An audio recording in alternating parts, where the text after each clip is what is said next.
Chapter 411. Flashback. Taotao was very happy and laughed with pride. Qiao Xian felt proud on behalf of her husband too. That was what a celebrity could bring about. Her husband owed young Master Xia a huge favor. But young Master Xia never told lies. If he spoke highly of her husband, then her husband must be worth the praise. So, should she be hopeful for the autumn examination? The thought pleased Qiao Xian completely.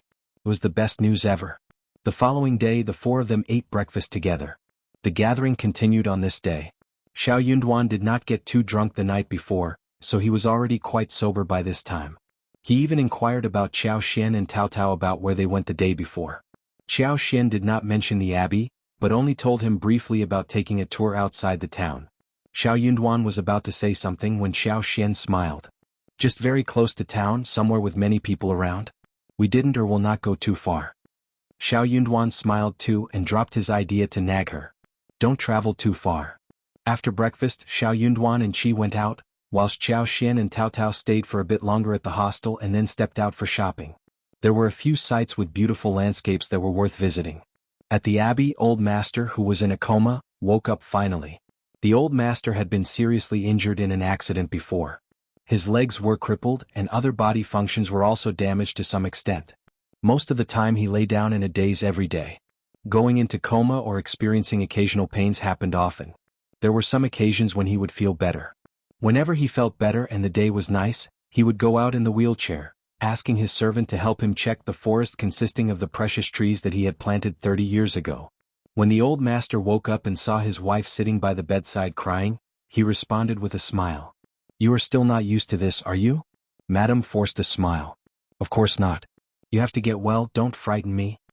She was not afraid of taking care of him, nor was she worried about keeping him company in this tedious abbey. She was just scared that he would pass out and never wake up one day. The doctor said that his body was already very weak, and his viscera had been severely damaged. These years he only relied on precious medicinal materials to continue his life. Despite that, it was still getting worse little by little. One day it would turn so bad that his body wouldn't be able to bear it any longer. At that point it would be the end of his life. But his wife did not dare to let him know about that. It was something that continuously pained her heart like a blade hanging over her head, which might drop any time. Especially during the past 1 year, he was getting worse and any small occasion would make her nervous. But despite the relapse that happened today, old master looked good and ate a lot more food during dinner and drank a more bowl of soup. Maybe I had been trapped indoors for too long, and today I am much better and feeling more energetic. His wife felt very nervous upon hearing the words. This should not have been the last moment before death, right? She forced a smile. Good that you are getting better, good. First Madame slept in the old master's room that night. She barely dared to close her eyes in case something happened. Chapter 412. Curious. Luckily, old master woke up in time the next day, and he seemed to have turned better than the day before. The doctor came to check on the old master today and was shocked. Old master, madam, did you consult another doctor? Or did he drink any medicine or get acupuncture or anything else? Huh? What? Both old master and madam were confused. What do you mean, Dr. Tang? You are the only doctor who is taking care of his health, and he eats and takes medicine according to your instructions. No one else is involved. For real? Of course I am not joking about this. Madam said seriously. Dr. Tang said, Madam, please, I don't mean anything like this. It is just, I found that old master has turned much better than before. Dr. Tang gave a hard pinch on old master's left calf and said, Sorry. The old master let out a scream. It hurts. Madam stiffened, and Auntie Hua as well as everyone else all got very shocked. What are you saying, old master? Madam's voice shivered. It hurts. Dr. Tang, can't you be gentle, you? The old master finally realized what was going on. He stiffened too as he mumbled. Am I dreaming? Pinch me again now. He lost feelings for his legs ages ago, and a pinch or even a stab of knife would lead to no feelings at all. But Dr. Tang just pinched him and he felt the pain. He could not believe that it was real. Dr. Tang pinched him again. Ah, it hurts. Old master inhaled and said, Dr. Tang, can't you be gentle? Everyone burst into laughter. Auntie Hua smiled and said, This is great news, madam. Every servant started to pass on congratulations to the old master. First Madam could not help but smile. That is a piece of great news. Dr. Tang, what on earth happened? Thank you so much for your help. Dr. Tang shook his hands. No, madam, this has nothing to do with me. If I were this capable, I would have cured the old master long ago. Not only have old master's legs gotten better, but the previously blocked tendons also show signs of unblocking. Even the wounds in his viscera also get better. This is definitely not my contribution. I am also wondering who is so capable to have done so. Dr. Tang looked very expectant. Old master and madam exchanged a look between themselves. Oh well, old master, madam, just think about it thoroughly. Did you run into anyone today? Or ate or drank anything different? Anything? Old master and madam thought deeply. There was nothing out of the ordinary. My old master is receiving treatment in the abbey and no guests come over except for his son and daughter-in-law who visit him sometimes. Auntie Hua smiled. Yeah, it is very quiet here and the old master is receiving treatment here because he doesn't want to be disturbed. No one was here today except Madame Qiao and her sister-in-law, who helped us to get Madame home. Dr. Tang's eyes sparkled as he said, they did not meet the old master? It was an offhand question, but Dr. Tang was very curious to know the truth. He did not want to leave out any possibility. Chapter 413, Dreaming. Auntie Hua laughed. Of course not, they didn't even meet the old master. Yuan suddenly looked up and looked at Auntie Hua. He thought for a while and said carefully, the two ladies? They did meet the old master yesterday. Yuan recounted what happened in the forest the day before. Dr. Tang added. Old master was in a coma, and no one knows what they did. Where are they right now? Can I meet them? Everyone present. They felt that Dr. Tang had turned mental. Madam smiled. Dr. Tang, that can't be possible. I don't think that is possible either, so I need to find out what is going on. Can it not be because your medicine works? Impossible. I know what medicine I have prescribed. What about doing it like this? We look for the two ladies. In the meanwhile, old master, madam, and Auntie Hua, you can start to recall what you have given or done to old master or eaten anything special. If we find the cause, the old master's health could turn better. Everyone got very motivated. Dr. Tang, you are saying that old master is becoming better. Can you check him more carefully and see what is it that made him better? Dr. Tang laughed bitterly. If I was able to do so, I would definitely have found the cause. But I can't. Old master's health has improved, but I don't know how.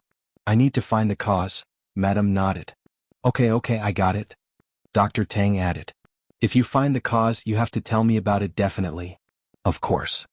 Dr. Tang sighed and left. Madam asked Auntie Hua to think it through carefully and asked the servants to fetch her son. Her son was very good at finding people. It turned out that her son was Xiao. Xiao was doing accounting in the study, and when he heard that his mother was looking for him, he got frightened and miscalculated things. He turned anxious suddenly, wondering if something bad had happened to his father. So he hurried off to look for them. His mother had never urged him so quickly. He arrived at the abbey and heard what happened to his father. He became so happy. No wonder his mother was in a hurry. His mother just could not wait to tell him the good news. First, Madam narrated what Dr. Tang had told them and said bitterly, we are clueless about this. We are wondering what happened to your father. Can you help us find a couple of ladies? Xiao listened to her carefully. But as the story went, he felt that something was getting really weird. Madam Qiao, Mississippi Xiao? Sister-in-laws? But weren't they? How did they end up coming to his abbey and cure his father? Also, since when did Madam Qiao know how to cure people? Xiao felt as if he were dreaming. Are you listening? First, Madam patted him as she saw her son's mind drifting away. Xiao smiled. I am. You need to find those two ladies, right? I will definitely get them here for you. Chapter 414, Invitation. He could not help but describe what Xiao Xian and Xiao Taotao looked like. Auntie Hua's eyes widened. Yeah, that is it. Do you know them, third young master? First, Madam was very surprised too. Xiao smiled. If it was them who were here, then you don't have to worry. We are actually good friends. Madam Qiao's husband, Xie Jingrong, and I get along very well with each other.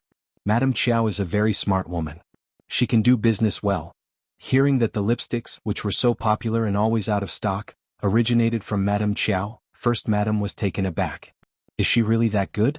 What a pity that I did not meet them yesterday. Auntie Hua was very surprised and chuckled. You can't judge people by their looks. Madam Qiao and her sister-in-law looked very ordinary, but they have such hidden abilities. Auntie Hua could not help but feel lucky that she had not looked down upon them the day before, otherwise it would have been so embarrassing. You have not seen them and I am not sure if they are the ones whom you are looking for. I will go and meet them now. First Madam nodded and urged him.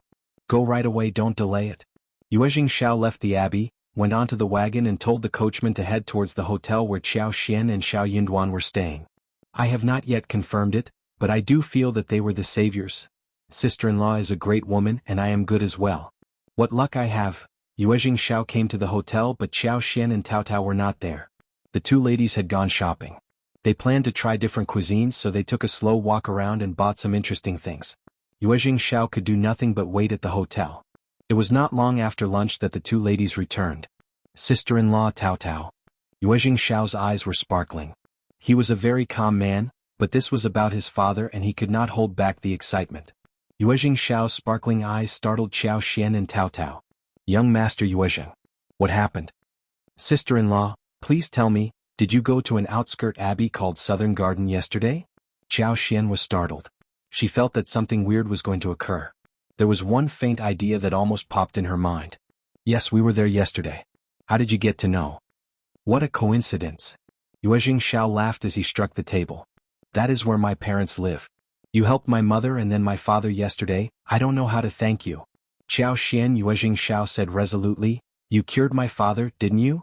Please, sister-in-law, help my father and we will be grateful to you for the rest of our lives. Please stop. Qiao Xian smiled helplessly. So the man we ran into yesterday was old Master Yuezheng? Actually, I am not a doctor but I have some knowledge with massage and acupuncture. I was worried about old Master yesterday so... He is better now, right? Xiao laughed bitterly. My father has been ill for many years. He was seriously injured in an accident when he was walking with a caravan. His legs became numb and his internal organs were severely damaged. All these years he has just been dragging his body until yesterday. But you helped him and his spirit has improved a lot already. Dr. Tang diagnosed him today and found that he has become better, and his legs are also feeling some sensation. Chapter 4:15. Tryout. Sister-in-law, you can definitely save my father. Please help us. Qiao Xian was very surprised. Did it work out well? Yes, it worked very well. Xiao nodded constantly. Please, sister-in-law, can you come with me to Southern Garden, please? Qiao Xian fell into contemplation. Xiao coaxed her. Southern Garden is close by. I promise to drive you back to the hotel before the gate closes. Xiao would not have urged her so much if it had not been for his father's health. He seemed to be a little bit disrespectful when he was pushing her in this way. But Qiao Xian could understand his mood. If he were to remain calm when it came to his father, then such a man would be deemed as cold-blooded. Okay, we will come with you. But I am not sure if I can be of any help. Xiao did not care and said with a smile, Of course, sister-in-law, you can check him first. We won't force you to do anything. Qiao Xian smiled. That was true. They went to Southern Garden and met the First Madam. First Madam sized up Qiao Xian and could not help but develop a good feeling towards this woman. She looked graceful, open and made people feel comfortable. It was you who helped us yesterday, and I should have met you personally yesterday. I am sorry. Qiao Xian smiled. That is fine, First Madam. You are busy and you didn't have time for polite pleasantries. You treated us well though. Also, First Madam, you needed to rest well too. Thank you for your understanding. First Madam smiled briefly and lowered her head. Her nerves remained tensed up all the time, but there was nothing she could do about it. Xiao cleared his throat and said with a smile, Sister-in-law, please don't be so restrained. You can address my mother as aunt, and if you don't mind, my mother can call you niece. First Madam and Qiao Xian laughed. She did not refuse and greeted First Madam by addressing her as aunt. First Madam asked them for their names and called them by their names. She even gave Tao Tao and Qiao Xian a pair of ruby-embodied golden hairpins as greeting presents. They exchanged a few words and then talked about what happened the day before. First Madam realized that Dr. Tang had guessed it right. Qiao Xian had helped her husband. She could not help but exclaim with excitement. Xian, could you please help him again? He has been lying in bed for so many years and I am afraid. First Madam started to sob. Xiao turned to her and consoled her. Don't be sad, Mom. He is getting better, right? His health will surely improve. He and his elder brother had never stopped hiring the best doctors around. Qiao Xian consoled First Madam and replied soothingly. I will give it a try. Let's see if that works. First Madam was so grateful already that Qiao Xian had decided to help them. Qiao Xian had no idea how to do acupuncture or massage. She could not even recognize any spots. She came to help without bringing any needles along as well, claiming that they had come in a hurry. But they had needles ready at the abbey which could be used. As she put the needles on the calf, these caused no feelings except for pain. After putting on the show for a while, Qiao Xian said, maybe if uncle is in a coma, he would be totally relaxed and the treatment would work better. Chapter 4:16. Superpower for disease. First Madame and Xiao exchanged a look with each other. But there were all kinds of methods for curing diseases, and it was not a strange thing that people could receive acupuncture when in a coma. Also, it seemed that Qiao Xian did help him when he was in a coma the day before. Yuan had taken care of the old master for years, and he knew a little bit about medical treatment. After receiving approval from old master, first madam and young master, he gave a needle at a spot of old master's neck. Old master passed out with his eyes closed. Qiao Xian, that was very professional. When the man passed out, Qiao Xian got down to doing her bit. She asked the others to leave them alone in case she was disturbed. But they were allowed to watch how she did it. Being far away, Qiao Xian pretended to needle old master's wrist, but by using her figure and hand movements she covered it up. In fact, she put 2 fingers lightly on his wrist, and calmly poured in her superpower into old master's body little by little.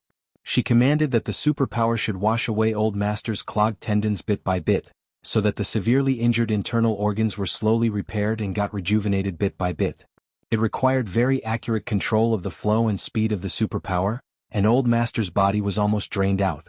So, she had to take it slow in case he could not stand the sudden instilling power. Otherwise it would turn the good things into worse. This was the first time for Qiao Xian to do this to someone. She understood that it was the right thing to do, but she did not have enough time or experience to use as reference. So all she could do was to follow her own instincts little by little. It was a very high energy consuming exercise. She started to have sweat on her forehead, cheeks and on her back. Her face started to turn increasingly pale. First Madame Xiao and Tao Tao saw the changes in her. They were all so nervous. But they were very convinced by her skills by this point. Almost 1.5 hours later, Qiao Xian let out a sigh of relief and collapsed on a chair. The others walked up to her quickly. Fifth sister-in-law, how are you doing? Sister-in-law, are you all right? Are you okay, Xian? Auntie Hua, come quickly with the ginseng soup. Qiao Xian let out a breath as the superpower went traveling through her body and soon she recovered. I am fine, don't worry. Really? Yeah, look at me, I look fine, right? I was just tired but now I am okay.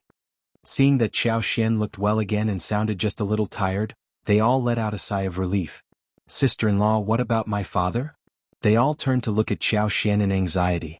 First Madam was already holding old master's hands, checking him. He should be fine. Qiao Xian smiled. He is not in a very bad situation, or we can say that my method should work on him. As long as he goes through proper post-treatment therapy, he should recover to normalcy in a few months. Qiao Xian needed to settle this at one go because the more she did this, the higher were the chances of her secret of being exposed. Really? Is that so? The mother and son stared at her in disbelief. Auntie Hua as well as Yuan were both surprised and happy.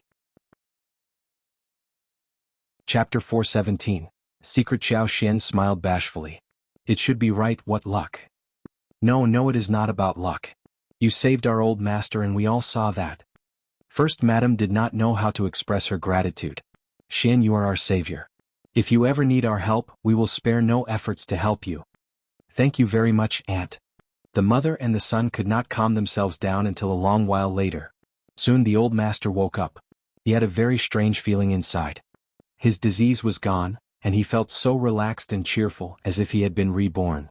When First Madam and Xiao asked how he felt and received a positive answer, they were extremely glad. First Madam took hold of Qiao Xian's hands, not knowing what to say. Qiao Xian had saved their whole family. She just could not imagine how the family would be like if her husband passed away. Xian, you should never hesitate to ask me for anything in the future. Motivated, First Madam asked earnestly. I am older than you, so, can you become my goddaughter? In this way we can be one family. The old master also believed that it was a great idea. He smiled in agreement. Both Qiao Xian and Xiao were startled. How? Mom, let's talk about this in the future. Xiao could see Qiao Xian's concern, which was also his worry too. LT is getting late and she needs to head back to the hotel. Otherwise Brother Xiao would be anxious not to see her there.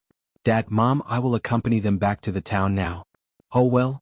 First Madam and her husband were both confused. Xianxia let out a sigh of relief, smiled at him and left.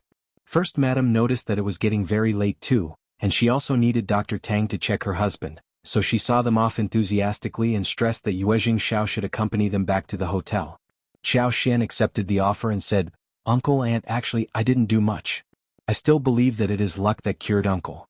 I am not a doctor, so please help me keep this skill of mine a secret, and not tell anyone else that I cured him. Xianxia was very pleased about the turn of events on this day. She had not expected that her superpower could cure diseases. Actually, it was not about curing a disease, it was about bringing things back to life and repairing the broken stuff. It was such a bizarre thing and needed to be kept a secret. In future it would be used to save herself and family members, not to make money. Hearing that, Xiao said seriously, Dad, Mom, if this is what my sister-in-law wants, we need to respect her. First Madam and her husband were both smart people, and hearing Xianxia's request, they understood what she was worried about. They nodded and said, Xian, don't worry, we will arrange everything well and not spread out even a word about it. Feeling assured, Xianxia waved them goodbye and left. In the wagon, Xiao released his fist and smiled at Xianxia with hesitation. Sister-in-law, I did not want Mom to. I got it. Xianxia smiled. That was what I thought as well. Really, what a wonderful coincidence. Chapter 4:18. Concern Xiao laughed. Great that you understand it. Even if my parents haven't taken you as their goddaughter, our relationship would not be affected. We are a family and you and Brother Xiao can ask us for anything in the future. Xianxia smiled. Sure. Xiao accompanied them to the hotel, but Xiao Yunduan and Qi had not yet returned. Xiao asked the coachman to speed up as he rushed out of the gate and headed back to Southern Garden. He was worried about his father and had decided to stay overnight at the abbey. First Madam and her husband decided to find Dr. Tang to check Old Master up after a few days since Xianxia did not want to reveal her identity. They needed to think about how to make up the story for his cured condition. The Old Master was well aware that he was getting better and did not need a doctor this soon. After all, Old Master's recovery was not going to remain a secret for long. The moment Xiao came, First Madam blamed him. Why did you stop me from taking Xian as my goddaughter? Xiao smiled bitterly. Mom, please hear me out. It is not the right thing to do. Sister-in-law would not have liked it either. What? You know whose daughter is sister-in-law? Xiao explained quickly. Her father is county magistrate of the county. The county magistrate used to work in the capital and he desperately wants to go back to the capital. He is selfish and narrow-minded, not a good man. Sister-in-law is his concubine's daughter and before she got married, she had not lived a good life in that house. Xiao was curious about Xianxia, so he had looked into her family. Hence, he had a lot to tell First Madam when it came to this point. Think about this, if Officer Qiao and Madam Qiao get to know that you have taken sister-in-law as your goddaughter, they would definitely come and ask you for favors. At that time, are you going to say yes or no to them? Also, my sister-in-law has already remembered our gratitude. There is no need to take her as the goddaughter because she is aware of our feelings. First Madam could not help but feel sorry. She sighed emotionally. That explains it. You are right about this matter. This is her worry as well. Xiao added. First Madam smiled. Then we can drop the idea of taking her as our goddaughter. But we will always take good care of her. Officer Qiao must be stupid as to mistreat such an excellent daughter. He will regret it one day. Xiao smiled. He is not the only stupid one. Thinking of her own sister-in-law, First Madam smiled. That is true. Hearing Xianxia's story, the First Madam felt even more sorry about Xianxia. She stressed to Xiao that he should take more care of the Xiao family and treat them as part of his family. Xiao just did not know what to say. He might be the one to be taken care of by them instead. Xiao asked his father how he felt, to which he replied positively. The whole family ate dinner happily. Xiao Yunduan and Qi returned in the evening. Thankfully they did not drink much that day. They walked in soberly. Xianxia decided to tell Xiao Yunduan what they did at Southern Garden. Chapter 4:19. Ms.Mi Jr.'s guest Xianxia asked Qi and Tao Tao to buy some snacks for the night, and then sat down next to Xiao Yunduan, tugging her clothes and telling the whole incident to Xiao Yunduan. At first, Xiao Yunduan thought that he had heard a fairy tale, but soon he understood what he had heard. Darling, so you cured the old master of the Yuezhing family? Hush. Qiao Xian put her finger to the lips. Don't be so loud. It was just a coincidence. Very surprising actually. I only did some acupuncture and massage and shockingly it worked. It was a total coincidence that the old master got better with my clumsy technique. Xiao Yunduan laughed. You are just so lucky. Qiao Xian lifted her chin, raised her eyebrows and smiled. I think so too. The two of them smiled at each other. After a few moments, Xiao Yunduan said again, Oh yes, don't tell others about what happened today. What if someone comes to you for medical treatment? Then you would not be able to say no that easily, right? After all, Qiao Xian was lucky to have cured the old master, but she might not be able to cure anyone else, who might not be so easygoing like the Yuezhing family. Qiao Xian felt her heart become warm and she nodded. Darling, I thought about this too and I told young Master Yuezhing about it. His family would help us keep the secret. Xiao Yunduan smiled and looked at her. That is good. You must be tired today, right? Sleep early. The gathering ends tomorrow. Andy can take you around for a tour before going home, alright? The weather had become a bit colder, but the house was as warm as spring. Under the soft light, talking about the word home made people feel warmer. Qiao Xian suddenly felt happy physically and mentally. She looked at Xiao Yunduan with moist eyes, and her pretty face became more and more lovable under the soft light. Xiao Yunduan felt his heart throbbing, and he almost swept her into his arms.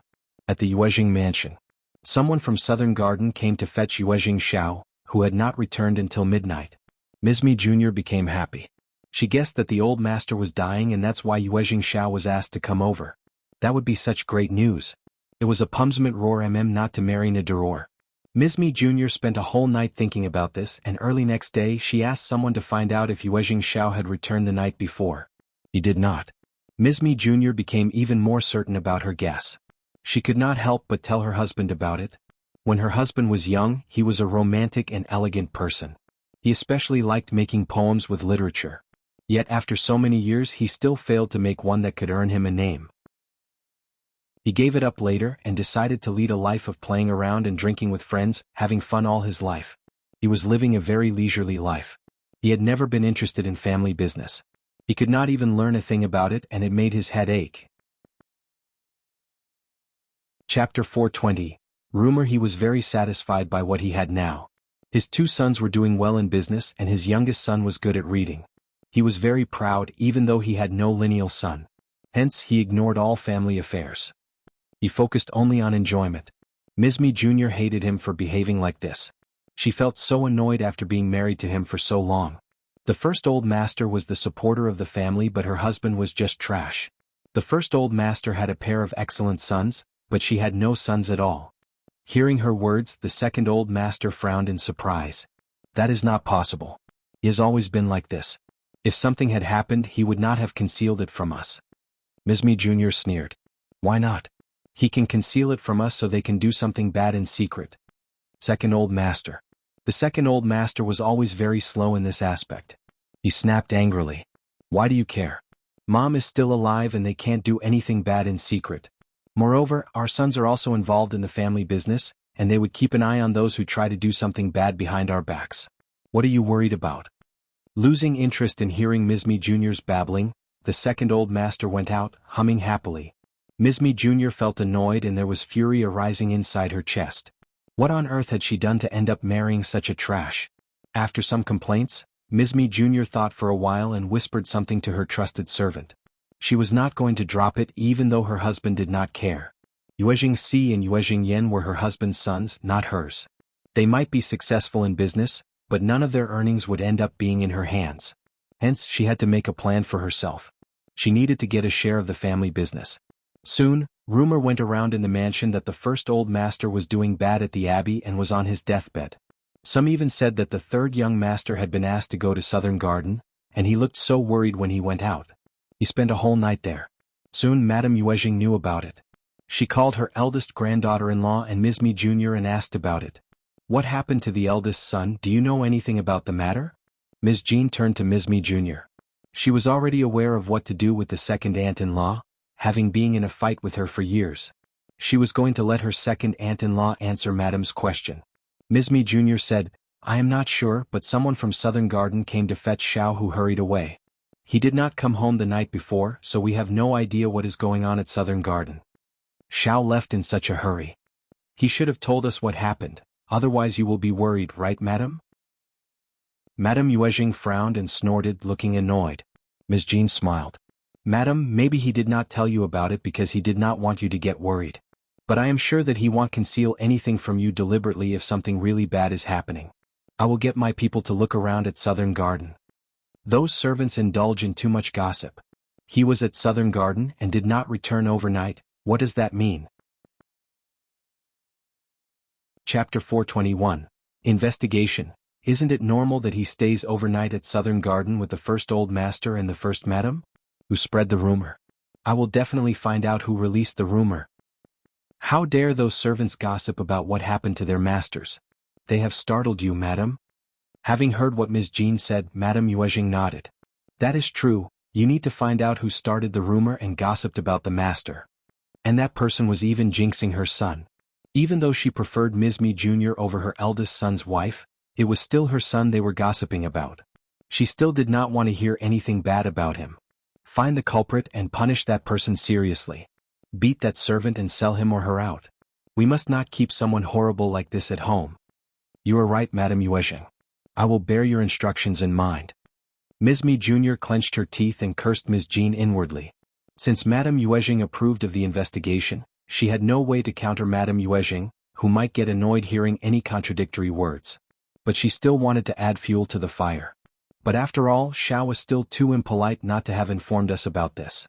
Otherwise there would not have been any problem like this. Ms. Jean smiled. Second aunt-in-law, I don't agree with you. Third brother goes to Southern Garden so many times in a month, must he tell his servants every time he goes there? He is the master, and servants are those who work for him. They are not in a position to gossip and guess about their master's life. There is nothing more we can do about it now. Let's wait until news from Southern Garden arrives. Madame Yuezhing, don't worry. I will arrange the investigation right away. What do you think? Niam Usning 100 Qiao at TNE 2 or TNEM. Stop TNE argument. Sort out TNE matter first. You can go now.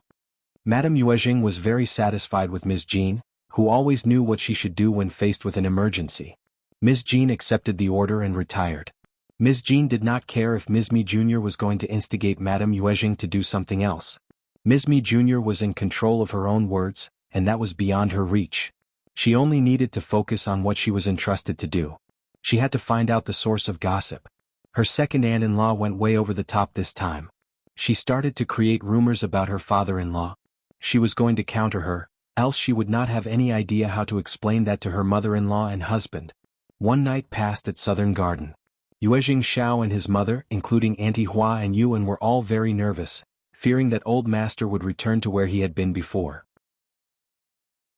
But the old master turned out to be very lively when he woke up, saying that the night before was the best and most steady night he had experienced during the past few years, and that he felt nothing strange about himself. He even had some sensation on his legs and he could feel Yuan's massage. If all went well, he might even be able to take a walk with people's help after a few days, and maybe after some more time of therapy he would recover totally. Yuezhing Xiao and his mother were reassured and cheered happily. You have to thank Xian. First Madam smiled. Xiao, find a good present for her. I have something for her too. Oh yes, what about inviting young Master Xiao and Xian and the family over for food? We have to treat them properly. Yuezhing Xiao nodded with a smile. What about tomorrow noon? Today is the last day of the gathering. They were talking about therapy and invitation, when Ms. Jean's devoted maid arrived there. Chapter 422. Elder sister-in-law. The maid narrated all that Ms. Jean told her to, and First Madam's face sank slowly. How dare she spread rumors like this? Does she really think that there is nothing I can do about her? She in First Madam's mouth was Ms.Mi Jr. The more she thought about this, the more angry First Madam became. Is Ms.Mi Jr. crazy? I don't interfere with what is happening at the mansion, so she thinks that she can do whatever she wants? Good, I will talk to her about this soon. Someone must have spread the rumor about the old master, and that's why the servants dare to gossip about their masters. First Madam could figure out the culprit instantly. Yuezhing Xiao was disgusted too. But he stopped First Madam. Don't get angry, just ignore her. Dad is getting better now. Let's see how annoyed she becomes when she realizes what actually happened here. Anyways, I am going home now. First Madam breathed in forcefully and nodded. Don't tell anyone about your father's recovery, except for your elder sister-in-law. And tell her to stay tight-lipped as well. Okay, Mom? He was going to make it public when his father recovered completely. And his father was definitely going home for the new year. Xiao returned to the mansion and went to Madame Yuejing directly. Madame Yuejing asked him about the situation. Xiao was surprised. Dad is still under treatment and he is fine. Who spread such a rumor? Mom urged me to go there because she said that Dad was missing me.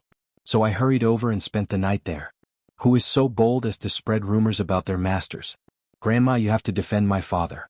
Dr. Tang says that he is getting better these days, and if he hears such rumors he might be really depressed. Hearing that her son was not getting worse, Madame Yuejing let out a sigh of relief. Then she became furious. True. Find out who is behind this. Don't worry, your elder sister-in-law is already at it. Xiao nodded and said, I will go and visit my elder sister-in-law and tell her about this so she can be assured too. Madame Yuejing nodded. Okay, do that. Xiao told Ms. Jean about how his father was recovering and would most likely come to the mansion for the new year. He told her to stay quiet about the matter. Overjoyed, Ms. Jean pressed down her excitement and asked a few more questions out of concern. Xiao told her everything. Ms. Jean smiled. Thank God for helping us, this is great news. Ting and her mother were annoying and kept causing her trouble. Even though her mother-in-law left some helpers for her, Ms. Jean was still very tired. After all, Ms.Mi Jr. was one generation older than her, and Ting was her sister-in-law, so she could not do much to counter them. She was burdened by some family affairs whilst dealing with those annoying mother and daughter. At the same time, she had to take care of her two sons. She wished so much that her in-laws could return to the mansion as soon as possible. She could only be truly relaxed when her mother-in-law was home. Every time she went back to her mother's home, her sisters and friends all felt so jealous of her for not having a pressing mother-in-law. But she could not explain how miserable that feeling was. Xiao said, Parents should be home soon, so elder sister-in-law, just spare no efforts to carry out your investigation. Ms. Jean's eyes sparkled. Really? Of course. Okay, I got it. Ms. Jean suddenly felt motivated. She looked lethal and inspired, ready to get on with the investigation. She was definitely going to reveal Ms.Mi Jr. this time. Xiao Yunduan and Xiao Xian could not turn down Xiao's invitation for lunch. Chapter 423. Visit to the Southern Garden. To be honest, Xiao Xian did not want to turn the invite down. After all, he had been thinking about the precious trees. The next morning, Xiao Xian, Xiao Yunduan, Tao Tao and Xiao Xiaoqi headed to Southern Garden with Xiao for a visit. First Madam, who was immensely grateful to Xiao Xian, felt even closer to her after knowing about her story. Old Master had recovered quite quickly, basically improving every day. This was actually not surprising. Xiao Xian's superpower represented vitality. She had used her superpower to completely restore his body. All that was left was to recuperate and replenish qi and blood. As long as he ate well and rested well and did some exercise, every day would bring new surprises. The old master was very particular with food, which was beneficial for replenishing the body, so he recovered even faster. Therefore the old master received Xiao Xian and the family as well. He looked lively and happy.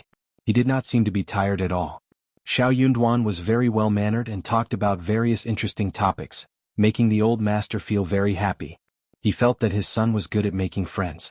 Xiao Xian asked for a visit in the garden last time, but this time, First Madam volunteered to show Xiao Xian and Tao Tao around. There were countless flowers and trees in the garden. Although the old master did not have the opportunity to appreciate them often, First Madam still ordered people to take care of each flower and tree carefully, so that her husband would be able to appreciate the scenery in the garden whenever he wanted to and never feel sad. It was a time when chrysanthemums were blooming. First Madam took the two ladies in the garden for chrysanthemum viewing. First Madam had a wide knowledge about it, so she presented the categories to Xiao Xian and Tao Tao, who were pleasantly surprised. Xiao Xian had seen many kinds of chrysanthemums, but many had disappeared in the later generations, which were now lively here in the garden. Tao Tao was shocked too and said, "We have so many wild chrysanthemums in the mountains and by the riverside. I thought that I had seen all kinds of them. But there are so many different kinds of them here. So beautiful and big, I like them all." That made First Madam and Auntie Hua laugh. First Madam said instantly, "If you like them, I will get Xiao to deliver some to you. Is there anything else you want?" Just tell me and I will give them to you. These are not expensive for us. Tao Tao was so surprised and her eyes were sparkling. Instead she turned to Qiao Xian. This was a chance delivered to their doorstep. Qiao Xian was just wondering how to lead them to the topic when they mentioned the matter themselves. Qiao Xian smiled. Thank you for the offer, Aunt. We are building a new house and we will plant some in our garden. First Madam smiled. Okay, Auntie Hua, do bear this in mind. In addition to chrysanthemums, get some good mountain peonies, Chinese peonies, French hydrangea, laurel and magnolias later as well. Anything else you want? Auntie Hua smiled. Okay, Madam. Qiao Xian smiled. Oh yes, Aunt, I find that you have some fragrant rosewood and red sandalwoods in the garden. Can I have some of those interesting plants too? Both First Madam and Auntie Hua were startled. Chapter 424. Prediction. Qiao Xian smiled. Small tree buds are fine, or even some twigs are all right. First Madam smiled. Xian, you do have good judgment. You like nothing except these expensive ones. Auntie Hua laughed. Very true. First Madam said, your uncle has been interested in those trees for a long time. He has bred many of these just to make wonderful furniture. He was worried that they would not be enough, so 30 years ago, he planted many tree buds in the southern garden, as well as in other gardens of ours. Some of the tree buds grew up, some failed to live, but those in southern garden grew best. I will fetch some suitable ones from the other two abbeys and give them to you. Or I can just get Xiao to buy some back. Twigs are useless, not that I am too stingy to share some with you. First Madam would not turn down what Qiao Xian asked for, though what she had asked for seemed quite unexpected. Her husband loved those things and would not be stingy as to not share any with Qiao Xian. He could just buy some more buds and breed some more. Qiao Xian simply could not wait toward the tree buds but smiled. Aunt, you don't have to make such a fuss. I'm very good at planting trees and flowers. You can just give the twigs, I can definitely breed them well. Tree buds are not needed. First Madam. Although Qiao Xian tried to conceal her anxiety, First Madam still sensed how anxious she was about it. Alright then, she could get her some twigs. Anyways, she was going to get the tree buds as well, so Xiao could deliver those to her place later. First Madam did not believe that twigs were useful, but she pretended that she believed her. Okay, that sounds good. Auntie Hua, just get some twigs and tie them up for her. Okay, First Madam. Thank you, Aunt. No worries. First Madam smiled. Oh, what kind of twigs do you want? Tell Auntie Hua about it. Qiao Xian thought for a while and smiled. They don't have to be too big or long, also no withered twigs. She made a gesture. This size will do. Auntie Hua nodded. I have remembered it all. The turn of events pleased Qiao Xian a great deal. Done. She had a feeling that after this, the space would definitely give her a lot of surprise. After walking for a while, First Madam took them back to the house for tea, snacks and a casual conversation. At lunch, Yuezhing Xiao stayed with Xiao Yunduan and Qi whilst the First Madam was accompanying Qiao Xian and Tao Tao. First Madam had made a lot of efforts for this lunch. She transferred the chef from the mansion and started to make preparations the night before. The dishes were made with a lot of effort and they were, of course, exquisite and delicious. Almost every noble family had their private dishes and special pastries. So did the Yuezhing family. The Yuezhing family's famous dishes were clear soup cubulos and abalone knuckles. The clear soup was extracted from chicken, duck, elbow, scallops, ham and the soup was clear as water. The cubulos was smooth and soft but did not break when eaten. The freshness in the mouth was just indescribably wonderful. The abalone knuckles were flavored with a special broth, and the sauce was thick and bright as oil and fat were removed, so the whole dish was soft and delicious. Chapter 425.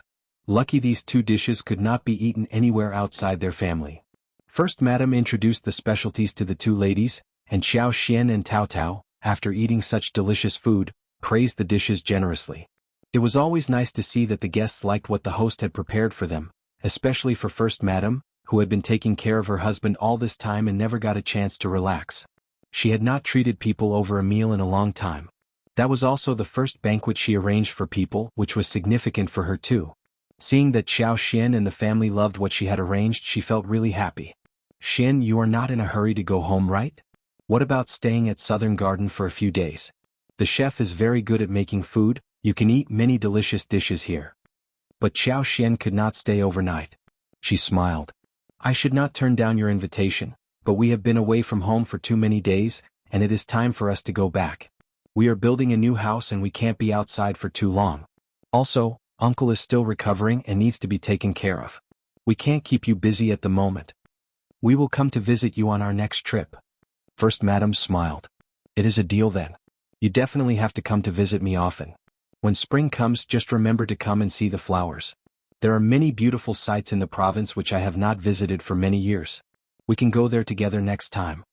Qiao Xian felt warm inside her heart, so she nodded and said, "Okay, I will definitely be here." The old master still needed to rest, so after lunch, Qiao Xian and Xiao Yunduan as well as their family left. First Madam told Xiao numerous times that he should treat them well and should give them the wagon to go home. Xiao nodded in agreement. The following day, Xie Jingrong treated them to a meal. At the banquet, he was surprised to hear about the old master's recovery and congratulated Xiao sincerely. Later, Xiao Yunduan went shopping with Qiao Xian, Qi and Tao Tao for a day and bought some stuff. They decided to go home the next day. Xiao had 2 wagons prepared for them, one for them to ride, and the other for the products and presents which the Yuezhing family gave to them. These included the twigs and some small tree buds which they had found. Xiao said that when the new house was built and the spring came, he was going to visit them and bring the plants to them personally. He also said that the brocade boxes were presents given by his mother to Qiao Xian. It was still Chu Shan who drove them home. They set about before dawn, so when they arrived at the county, it was still quite early. Qiao Xian and Xiao Yunduan booked 2 rooms at the hotel, telling Chu Shan to stay there for one night as well. There was no good place for him to stay at their current home. They had just booked the hotel and were about to get onto the wagon, and they heard a sound of "hey" behind their backs. Startled, Qiao Xian knew that it was Qiao Ko who was there. She and Xiao Yunduan exchanged a look. They waved and blinked at Chu Shan and the coachman in the wagon, thinking that they were lucky that they had not yet gotten into the wagon. Good. If Qiao Ko and Xiao Wei saw them going into the wagon, they would have had difficulty in explaining what was going on. Qiao Xian turned around and saw Qiao Ko lifting the drapery, smiling at her and Xiao Yunduan. Next to her was Xiao Wei. Chapter 426. Slap on face. Xiao Xian held in her anger and walked up to Xiao Yunduan. "What a coincidence, sisters." Qiao Ko sneered. "What are you doing here?" Xiao Yunduan smiled. "I am going to college and my wife is keeping me company." Qiao Wei snorted. "Minghua College does not follow rules now? Anyone and everyone is allowed to go inside?" Qiao Xian said, "I will be waiting for my husband outside." Qiao Ko chuckled. "It seems that you and cultivated talent Xiao are getting on well with each other. When you were about to get married a while ago, you cried loudly, begging not to get married. But it seems that you were pretending, right? Good that my mother knows to whom you should marry. Look at how well you are living now." Having heard what Qiao Ko said, Qiao Wei and the maids around them laughed. Qiao Xian got so angry that she wanted to hit this person. This bitch was so annoying. How could she say such words in front of Xiao Yunduan? Xiao Yunduan moved his feet and guarded Qiao Xian behind his back, glancing at Qiao Ko plainly. "I admire second miss and she is a kind-hearted woman. She has adjusted well to the marriage and we are living a good life now." Qiao Xian had not expected that he would say so. Feeling sweetness inside her heart, she looked up at him and could not help but blush. She felt a bit embarrassed when hearing such passionate words in front of others. She should hear them in private. Qiao Ko got stuck with words and could not help but feel jealous. What did Xiao Yunduan mean? So he knew that Qiao Xian disliked him earlier, but he still kept flattering her, so she was finally moved by his actions? What kind of woman was Qiao Xian that she was so cherished by someone? She deserved to shed tears and get disdained by everyone around her. Qiao Ko sneered. "Stop being so full of yourself. Do you admire Qiao Xian or are you trying to suck up to my father? Everyone knows the truth." Xiao Yunduan was silent. He wanted to suck up to county magistrate? He had never been to the Qiao family's home except for the 2 times when he had to. Moreover, he had what was he sucking up to him for? But he did not need to defend himself because everyone including Qiao Wei understood clearly that Qiao Ko was just being stupid. That made Qiao Ko feel slapped on the face. She glared at Qiao Xian. Qiao Xian said calmly, "It is getting late, what are you still doing here? If you want, we can find a place and sit down and can have a good chat with each other." Qiao Wei sneered. "No need." Then she told the coachman to drive on and left. They were on the street and she did not want to have any conflicts with Qiao Xian here. It was never a good idea to start a fight on the street. The more she thought about this, the more angry Qiao Ko became. She could not help but complain. Sister, second sister and that cultivated talent are so annoying. They look harmless but they are actually full of terrible tricks. Cultivated talent Xiao is just a cultivated talent at the moment, but he dares to treat us in this way. What if he becomes a recommended man? What more would he do to us? Well, I don't think that he can become a recommended man, but maybe he will try other ways? I wish that he was not a cultivated talent at all. How could such a poor cultivated talent behave like this? He did not deserve to even speak with her. Qiao Wei's eyes sparkled. She snorted and said nothing. But she could not help but think about what Qiao Ko said. Chapter 427. Back home that was true. Cultivated talent Xiao had never sucked up to their parents and even treated Qiao Xian so well. He should not be a cultivated talent. He should just be Qiao Xian's page boy. Back at home, she sent Qiao Ko away and went to her mother, telling her what happened. Madame Qiao did not care much and said disdainfully, "So girl, he is not sucking up to your father because he knows what he is capable of. He knows that even if he tries to suck up to your father will never want to speak with him. You think it is easy to make it to a recommended man? Those knowledgeable people need years to make it to that level. Xiao Yunduan just won't be able to do so. Also, didn't he say that he won't attempt it next year? Just stop thinking about this." Qiao Wei still felt a bit annoyed. But you never know if he will change his mind. I think that we should remove his title as the cultivated talent too. In that case he would not be able to do anything at all. Qiao Ko felt annoyed and Qiao Wei was annoyed too. She didn't expect that Xiao Yunduan and Xiao Xian would not bend down in front of them. No, that won't work. Madame Qiao looked serious. Cultivated talent Xiao is your father's son-in-law after all, and if his title is removed, your father will be humiliated. He definitely won't make it to the recommended man, so why bother to make a fuss? You will regret it deeply if your father gets angry. Qiao Wei was startled and hesitated. Her mother was right. The cultivated talent show was too poor to become a recommended man. Also, it was not very easy to remove his title as the cultivated talent either. What if she caused trouble and her father lost face? She would suffer deeply, and that would only mean a favor done to Qiao Ko and concubine Du. As she thought about this, she remembered that it was Qiao Ko who instigated her to do so, and Qiao Wei became even more annoyed. She was not someone who tolerated her anger. So she told Madame Qiao about everything. Angry Madame Qiao shouted, "What a bitch! How dare they try to use us? Wei, be careful not to be used by that bitch." Madame Qiao felt so angry that she snapped at concubine Du and Qiao Ko when they greeted her the next day. Concubine Du was ordered to stand still for 1 day and her legs were shivering by the end of it. Qiao Ko was too scared to argue or protest. When Qiao Ko and Qiao Wei's wagon went far, Xiao Xian and Xiao Yunduan climbed onto the wagon. Xiao Xian felt quite anxious. Although she knew that Xiao Yunduan was not a superficial person, she was still quite worried that he would be affected by what her sister said. She wanted to ask him and give some explanation, but with Qi and Tao Tao around, she could not find a way to start the conversation. She was feeling quite heavy in her mind. Suddenly she felt a touch of warmth on her wrist. Xiao Xian looked up and saw Xiao Yunduan's eyes on her. Xiao Yunduan pinched her wrist and released it, talking in a soft voice. "Let's go home." Startled, Xiao Xian no longer felt anxious. She smiled and nodded with her eyes sparkling. Okay. When he said, "Let's go home," they were heading towards their home, so he was still treating her as his family and it meant that no one would be able to separate them.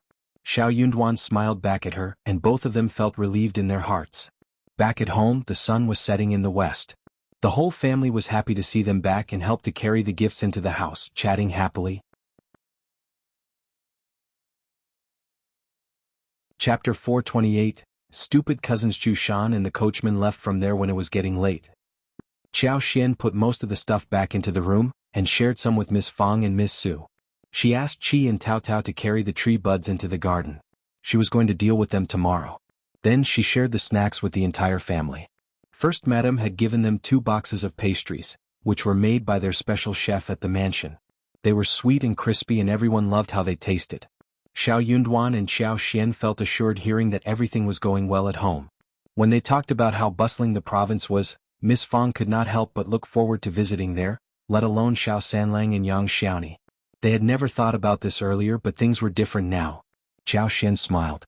"When it becomes warm next year, we will all go there for a trip, okay?" "That sounds great. I want to go too." Xiao Sanlang and his wife were the most motivated when hearing the proposal. Miss Fong looked at the couple, hesitating. But can we all really go there? Xiao smiled. Yeah, Mom, we can rent a wagon and we'll arrive within 1 day. Our whole family will go together. Anyways, we have enough money with us. We don't have to be worried about anything. Miss Fong laughed. Okay. We will all go there. Okay. The whole family laughed and talked when suddenly Xiao Lulang rushed in. Fifth cousin. Everyone was startled. Miss Fong frowned and asked Miss Su and Yang Xiaoni to go make dinner. Xiao Yunduan was confused. What is it? Xiao Lulang looked so angry when he said, Why didn't you tell me about going to Brother Yu's home for a visit? Xiao Lulang had been suffering terribly ever since he got to know about it. The more he thought about it, the angrier he became. He just could not help but imagine how Xiao Yunduan stood out among all those excellent people, and he was so annoyed by this imaginary picture. He was counting the days for Xiao Yunduan to return, and the longer he waited, the angrier he felt. Hearing that Xiao Yunduan was back, he could not wait even for a single moment to come over and accuse him. Fifth cousin, your behavior is way over the top. Brother, you and I are good friends too. So, how could you leave me behind?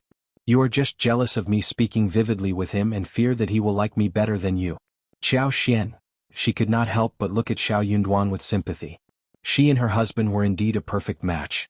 She had annoying sisters and her husband had stupid cousins. Xiao Yunduan looked at Xiao Lulang coldly. Are you mental? You should go and find your own friends. Yuezheng was not a very common surname, and Xiao Lulang ignored the Zheng part of the surname when talking about it. This stupid cousin of his did not even know what his friend was called, and he still insisted that they were friends. Xiao Lulang's eyes were widened. How can you say that? Eldest uncle, stop it. Xiao Yunduan's eyes sank slowly. Xiao Lulang, there is no use calling me my father. You can't make Brother Yu turn into your friend either. I suggest you study more and read more rather than befriend people. My friends are unrelated to you and I don't care about your friends either. Chapter 429, Pretending People. Xiao Lulang said, You must have messed around later. Extremely annoyed, Xiao Yunduan replied without hesitation. If you had not sucked up to him, how would Brother Yu know who you are? You said that you had a nice chat with him, but what did you speak with him about anyway? Why didn't he send you any invitation? Qiao Xian chuckled and smiled.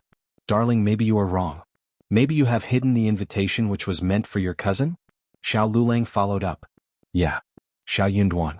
Xiao Xian added again with a smile. That is called, you can never wake up those who pretend to be asleep.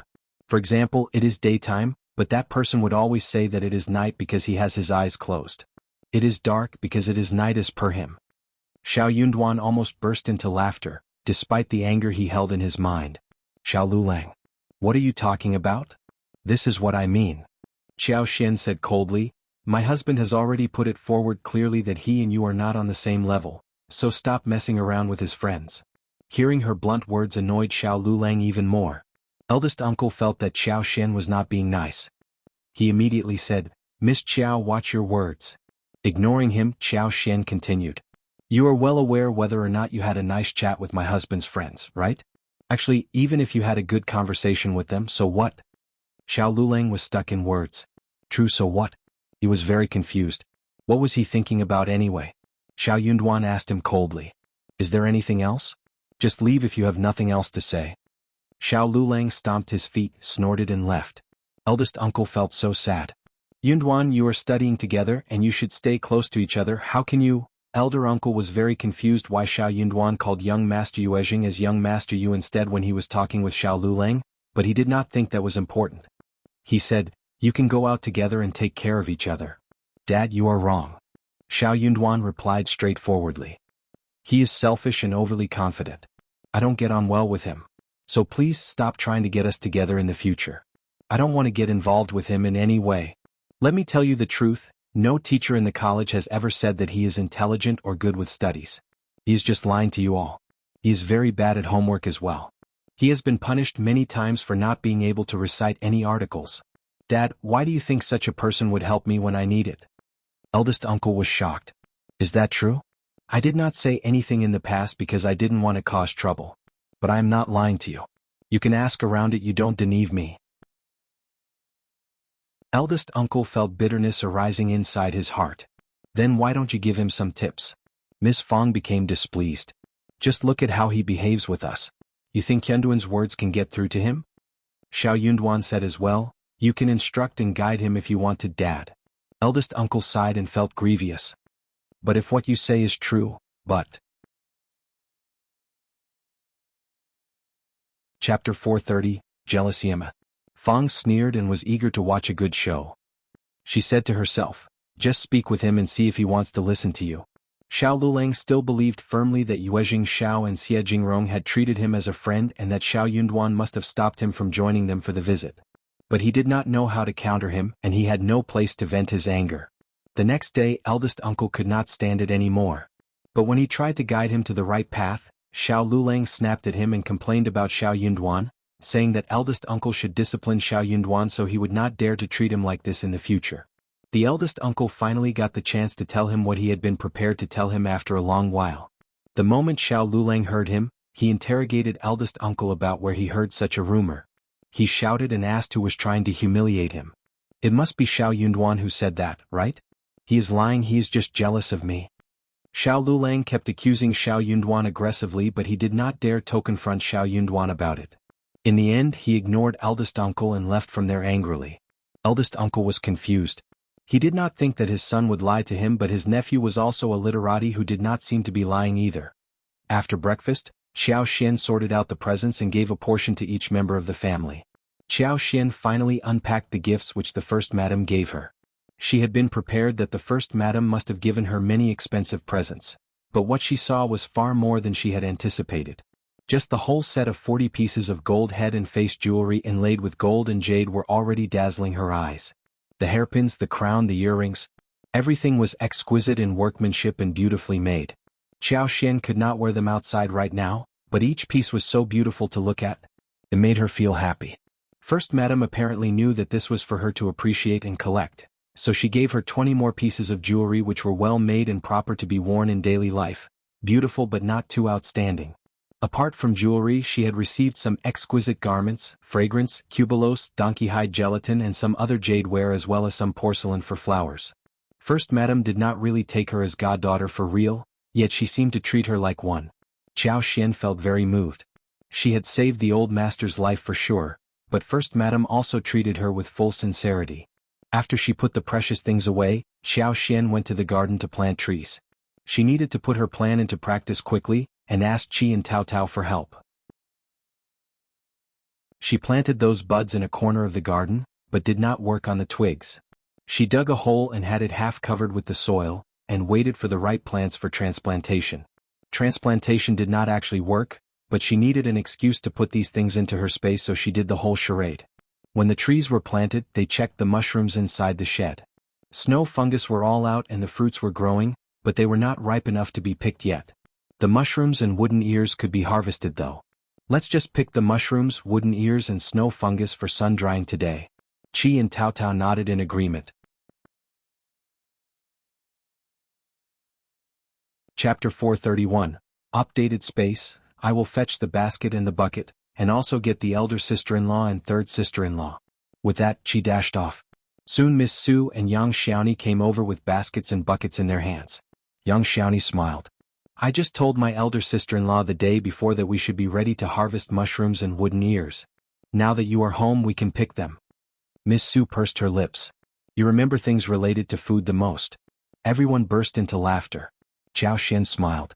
Fresh mushrooms and wooden ears are very tasty, but we have no meat at home, or we can make ground meat with mushrooms and that would be fresh and delicious. We will make a portion next time we buy meat. I will make some desserts for you with snow fungus, dates and lotus seeds. They were all very excited when it came to food. They were fast in their actions and soon collected all the mushrooms, wooden ears and snow fungus in their buckets and baskets. Xiao Xian weighed them and believed that there were 15 kilograms of snow fungus. Approximately 500 grams of dried snow fungus could be produced from 3 to 5 to 4 kilograms of snow fungus. Then with this harvest they would get around 2.5 xofit. She had looked around in the market in the province. 500 grams of excellent snow fungus could be sold at 50 liang, and even ordinary ones could be sold at 20 to 30 liang. Snow fungus produced by her were large, with appropriate thickness, and pure in color without any flaws. As long as there was nothing wrong during the sun-drying process, they could be sold at the highest price. Hence, this small basket of snow fungus was worth more than 200 liang. Qiao Xian asked Tao Tao and Ms.Mi to carry the harvested fruits back into the house, whilst she remained there. They thought that she was just checking the mushroom shed, so they left accordingly. Qiao Xian shut the gate, let out a sigh of relief and could not wait to rush towards the buds. She put the 20 twigs of trees into the space. No one would notice the strangeness happening in the garden since no one was around. When someone walked in and saw them missing, she could just say that the twigs had all gone rotten. What a perfect lie. When the 20 twigs went into space, they were deeply rooted directly. Qiao Xian could even feel them starting to grow the roots right after they got grounded in the soil. The magical energy inside the space grew vividly and made a huge stir. Motivated, Qiao Xian sensed instantly that her superpower had improved as well. She could even sense the moisture in the air and make an even longer day of weather forecast. The house, which had been covered with mist, was now getting very clear. But it was not enough. Qiao Xian pulled bud after bud and put 5 of them into space. Instantly, the magic became even stronger. She could not help but walk into the room. This time she was not stopped. The room was right in front of her, empty. The wall opposite the gate was a storage shelf with layers. There was something in there that looked very much like an ATM at a bank. She walked forward and put her hands upon the misty screen, and soon she was greeted with a lot of information. It told her what she should do with that ATM. Qiao Xian smiled brightly. This device was not only going to help her distinguish every plant in her space, but was also going to offer all kinds of answers related to plants. Chapter 432. Trash space into treasure. As her superpower grew stronger, she would get richer and get more answers from this machine. For example, if she got some precious and good things but had no idea what they were, she could come to the machine and try to figure out the significance of it through the machine and find the answer. For another example, if she wanted to know how to process some kind of tea leaves, she could turn to the machine and get the instructions here. When it was upgraded to another degree, she would have no problem improving the current technological problems, rakes, or the farming tools. The grids and boxes leaning against the wall were all for storage. She could put everything that was not alive inside. Each grid had a volume of 100 cubic meters, which would be enough for her for however long it was. They could be categorized neatly, very handy. Not all the grids were activated, but the very bottom row was already enough for her. That pleased Qiao Xian a great deal. The trash space had already been updated to turn into a place of treasure. She just could not help but give it a try, so she picked 2 leaves of golden sprout, put them on the screen of the machine and read inside her heart. Soon there appeared a line that displayed the name, features, and fragrance along with the processing methods for the golden sprout clearly.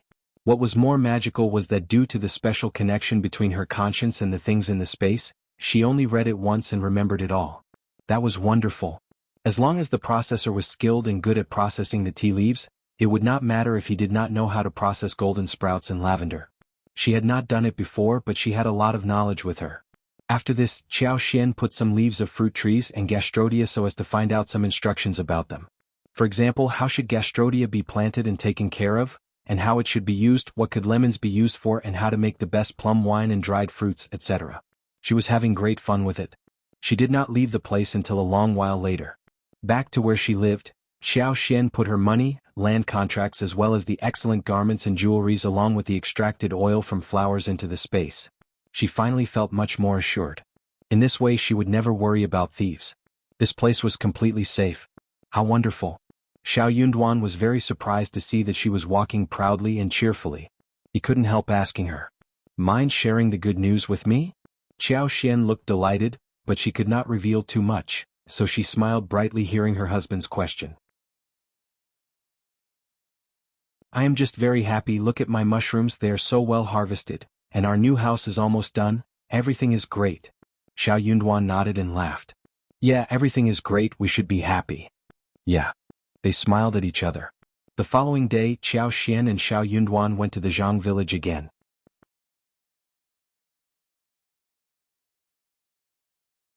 Chapter 433. All well-being. Erju and his wife as well as Madame Zhou, land officer, and his wife were all helping them out, so everything went well there. Ding Erju and Ms. Zhou were down-to-earth people and the land officer and his wife might try and do some tricks on them. But Madame Zhou was smart, and she was older than everyone else. So, if she said something as an elderly woman and was reasonable enough, no one would dare counter her. The land officer and his wife were both people who understood what was best for them.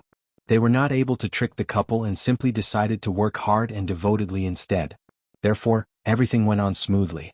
When Xiao Yunduan and Xiao Xian went over, it would take 3 more days before the land was settled. Xiao Yunduan expressed his gratitude and appreciation towards the land officer with a smile.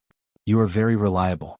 We will probably need you to hire some more people to help us with the tea tree planting, also for weeding, trimming, picking and so on." The land officer's eyes sparkled and he said with a smile, Okay, young Master Xiao. Don't worry, as long as you entrust us to do the work, we will definitely make sure all is done well, and you will be satisfied." The land officer could not help but feel relieved that he did not cause any unpleasantness in this task, otherwise the long-term work would not be entrusted to them again. Due to this assignment, almost every household had managed to earn some money. They were able to afford a few new clothes, blankets, snacks and some other things which were very beneficial for them. Xiao Yunduan nodded at him with a smile. The land officer was definitely going to tell the Jianghu village about this. In order to have a long collaboration, they knew clearly what they should do. After the land officer left, Xiao Yunduan, Xiao Xian spoke with Ding Erzhu and Ms. Zhou about building a new house. Xiao Xian and Xiao Yunduan already had the plan ready. They were going to build 2 yards and 2 wing yards. The smaller wing yard was for storage of farming tools and food. The bigger wing yard was to be used as the processing workshop and storing tea leaves. The creeping figs could be processed here, so the house needed to be built well. Xiao Xian even decided that when the house was constructed, they would buy 2 guarding dogs for Ding Erzhu to keep for patrolling and safeguarding the area. Moreover, the front yard could be spared for Ding Erzhu's family to live in. Outside the yard, she wanted to make a vegetable garden where a patch of fruit trees would be built, as well as a tumu pool for fish, lotus roots and water chestnut. They could even raise some ducks and geese. Some chicken as well. They would even come over to enjoy a few leisurely days. When the house was finished, the craftsmen could come and start the construction here. They were definitely going to finish the construction before the new year. Ding Erzhu and his family did not need to worry about the hut that would leak wind. At that time, Madame Zhou could help to take care of the grandchildren and keep an eye on the workers. Xiao Yunduan and Xiao Xian believed that it was a good plan. Madame Zhou was smart and capable. She could watch the workers for them whilst teaching Ms. Zhou how to deal with the situation, so Ms. Zhou could learn these skills for future tasks. Chapter 434. Result of investigation. On the way home, Xiao Xian smiled at Xiao Yunduan. When Aunt Yuejing heard about our business at the Jianghu village, she said that we ought to buy some servants simply because we are going to have much to deal with and we need to cultivate people for the future. Xiao Yunduan nodded. Yeah, we should do so. Xiao Xian frowned. But that is not very easy to do. It is never easy to find people who are reliable. Let's take it slow. Xiao Yunduan smiled. We can visit the province in spring and check it out. We can hire some reliable employees to sign a contract for 10 to 15 years. In this way we will have some people working for us in the long term. Xiao Xian's eyes sparkled. Yeah, true. As long as we are able to afford the laborers, we can always get good ones. She thought for a while and smiled. We can even ask Aunt Yuejing to help us as the middle person. With her around, I am sure we can hire better ones. Xiao Yunduan nodded and smiled. Yeah, there are a few tenants who seem nice. If they want, we can hire them and sign a contract with them for 10 years or more. Xiao Xian felt assured when this issue was solved. Otherwise, she was really wondering what she should do in the long term. They needed to hire the local villagers, otherwise there would be conflicts. But if they all hired people from the Jianghu village, there would be the possibility that they ganged up together to create trouble. If something happened, they could handle that, but the trouble was after all trouble, and it should be avoided in all probability. So, they needed to work it out in a good way. If they bought the employees, they could just work together with the tenants who were not from the Jianghu village. Then they could select some good ones from the Jianghu village so that they could maintain a balance for future development. At the Yuejing family in the province, Ms.Mi Jr. was used to reading people's thoughts. She believed that the first section of the family would never cause any trouble because they always wanted to keep old master steady. She was already used to that. Therefore, she was bold enough to spread the rumor through her maid. In her opinion, there was no point in fearing that the first section of the family would get to know about her deeds. It was always going to be forgiven anyway, wasn't it? It was the first section of the family who wanted to stay away from trouble. Therefore, when Ms. Jean spoke of the investigation and got support from Madame Yuejing, Ms.Mi Jr. did not really care. She felt that Madame Yuejing was just saying that casually and Ms. Jean was not as strong as she looked. She would not dare to cause any trouble. She would not want the first section of the family to be disturbed. Honestly, she herself was the senior person at the mansion and it was not so easy to pick on her. Since Ms.Mi Jr. did not care, Ms. Jean had no trouble finding the clues leading to Andy Qiao, who was working for Ms.Mi Jr. Ms. Jean ordered Qiao and some other older maids who were close to Ms.Mi Jr. to be taken to Madame Yuezhang's yard, where she told Madame Yuezhang the truth. Madame Yuezhang was dumbfounded as well.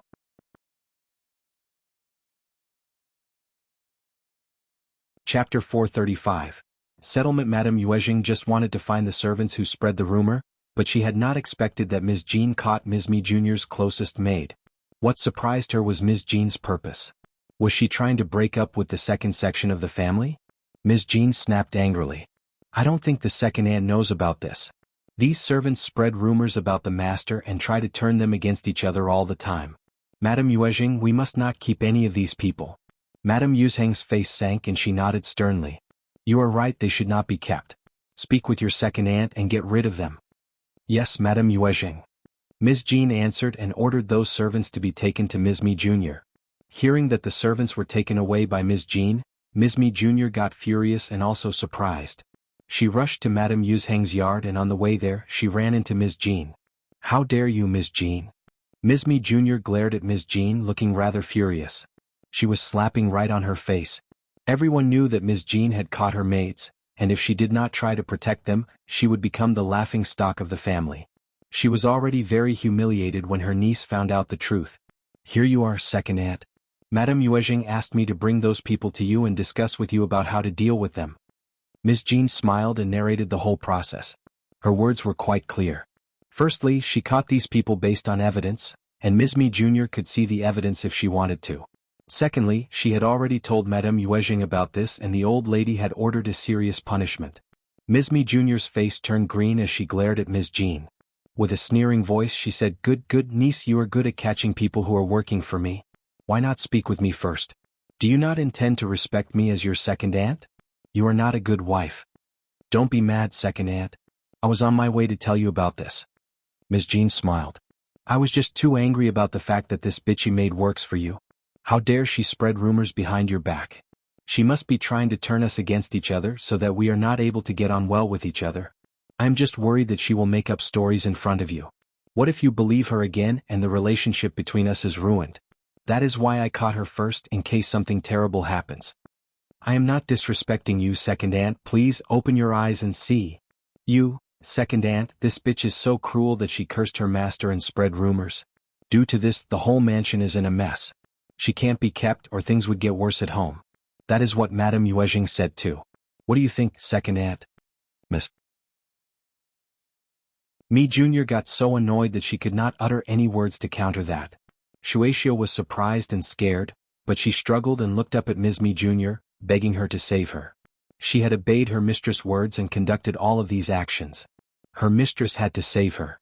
Seeing their reactions, Ms. Jean smiled. Xianxia, are you trying to imply that you need to speak with your mistress? Take out the cloth from her mouth. Hold on, save your breath.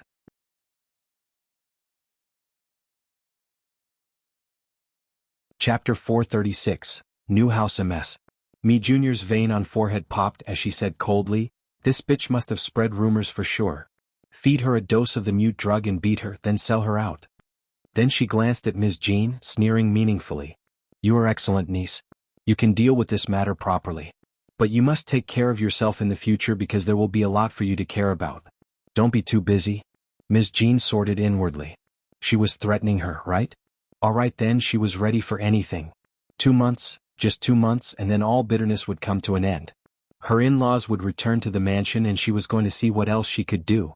Thanks for your reminder, second aunt, I definitely will. Ms.Mi Jr. sneered and left in fury. Ms. Jean did not soften her heart. She gathered all the servants of the mansion and punished Qiao and the servants in front of everyone. Qiao was the main culprit, so she was hit 30 times and directly sent to the abbey. At the abbey, she was going to be fed with mute drugs and when her wounds were cured, she would be sold out of the province. The others were hit 20 times and got sent to the abbey to do labor work, whilst some honest and down-to-earth ones would be picked to replace them at the mansion. The whole mansion got really shocked when they saw how first young madam suddenly turned so lethal. They were all frightened, especially those who had been used to doing small tricks. Their hearts were throbbing nervously. Hearing the news, Ms.Mi Jr. got so annoyed that she smashed some teacups and decided to take revenge on Ms. Jean. But she had no idea that soon Old Master and First Madam would return to the mansion, and by that time, she would have no position at the mansion at all. At Xiaoding village, the first section of the family's new house was soon finished. Many villagers came to watch the new house and pass on the congratulations. The whole family was very happy and they had prepared some snacks for the visitors. The yard is so huge. Oh, there are small yards and gardens in the main yard. Look at the bricks on the floor, so magnificent. They are rich and willing to spend the money, so everything looks great. Yeah. I wish we could have such a huge house as well. This joke made people laugh and someone mocked back. Maybe in your next, the villagers took a tour around the house and felt both emotional and jealous. They all clearly understood one thing. No matter whether they felt jealous or other things, the first section of the family had gone one step higher this time. They felt envious, but they thought about befriending the first section of the family so that one day they might be able to get some benefit from the first section of the family, just like Xiao Dali and his family. Therefore, no matter what they were thinking, they could not help but utter some flattering words. Even when it came to fifth Grandma Ding, who felt extremely nervous inside her heart, did not say anything to offend the people around.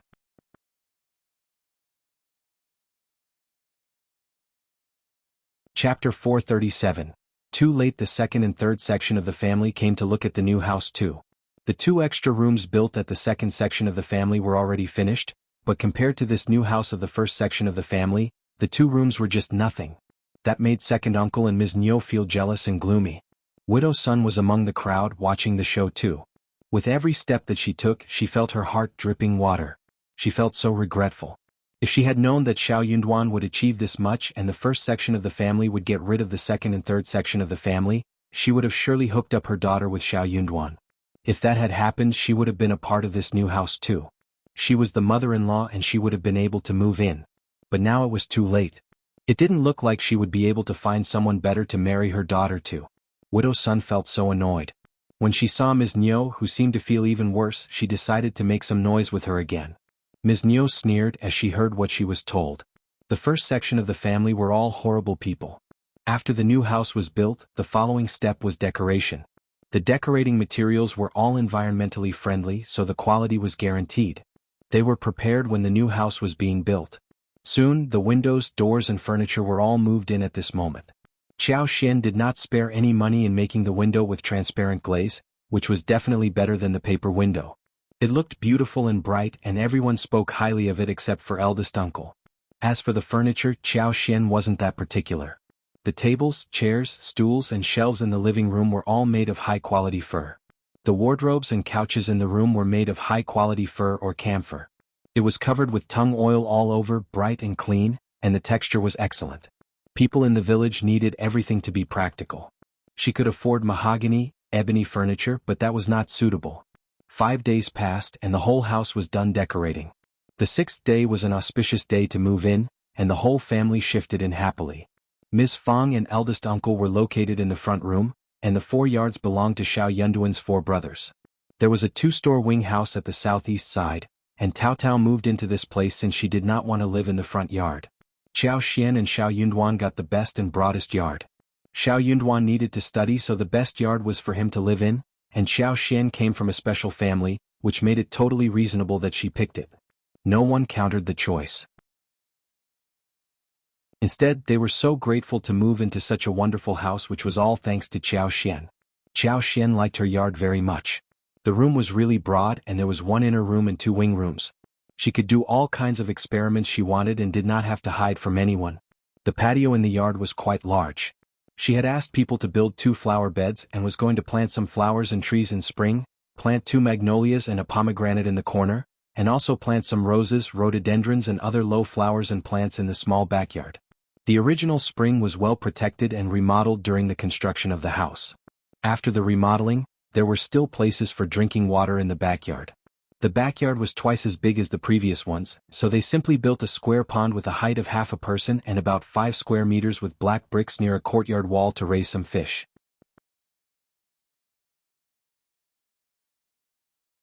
Chapter 438. New house. A wooden board covered half of it, while displaying the other half. The fish was kept inside and could be scooped out for cooking whenever they wanted. There was an exit below the sink for changing water. The wide ground in the backyard of the patio was full of flat green bricks that were spliced seamlessly.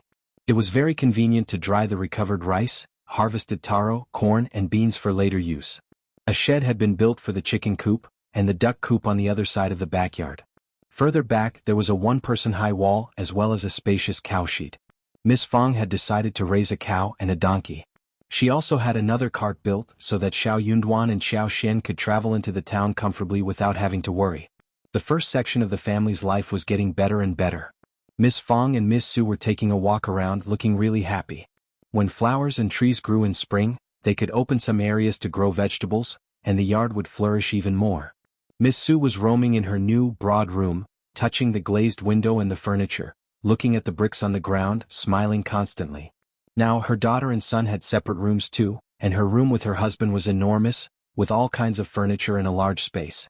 That made her feel so happy. More importantly, they did not spend any personal money to do any of this.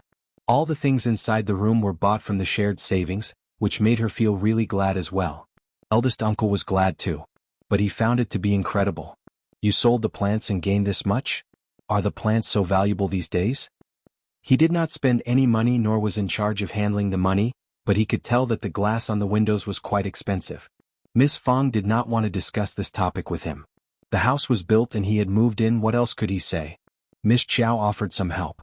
She said that the house should be well built so we could live a more comfortable life. Look at what we have got. Eldest uncle sighed and had nothing to say. His brothers were angry about the whole episode and they did not even greet him. He knew what they were thinking. True, building a house was too much of a waste, and if they could save some money he could have offered some help to his brothers too. But they did not do so. That was why his brothers were so displeased inside the heart. But Miss Qiao offered the same reason, after which he would have nothing to say. Miss Qiao did not stop repeating her words. No nephew's wife supported the uncle's family.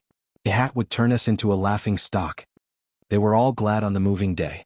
Xiao Xian prepared some food. Xiao Sanlang and Yang Xiaoni went into the town and bought some meat and tofu home.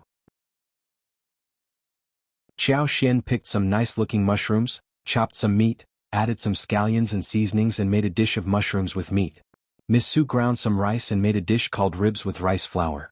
Braised pork belly, stewed pork belly with soybeans, peanuts and lotus seeds, stir-fried pork liver with green onions, and sauerkraut and miscellaneous fish pot were cooked as well. Finally, sugar-coated yams, scallions, tofu and garlic vegetables were all put on the spacious and clean dining room, giving out a wonderful fragrance. Due to the move into the new house, Xiao Xian had prepared a jar of wine as well. It was a happy day for everyone.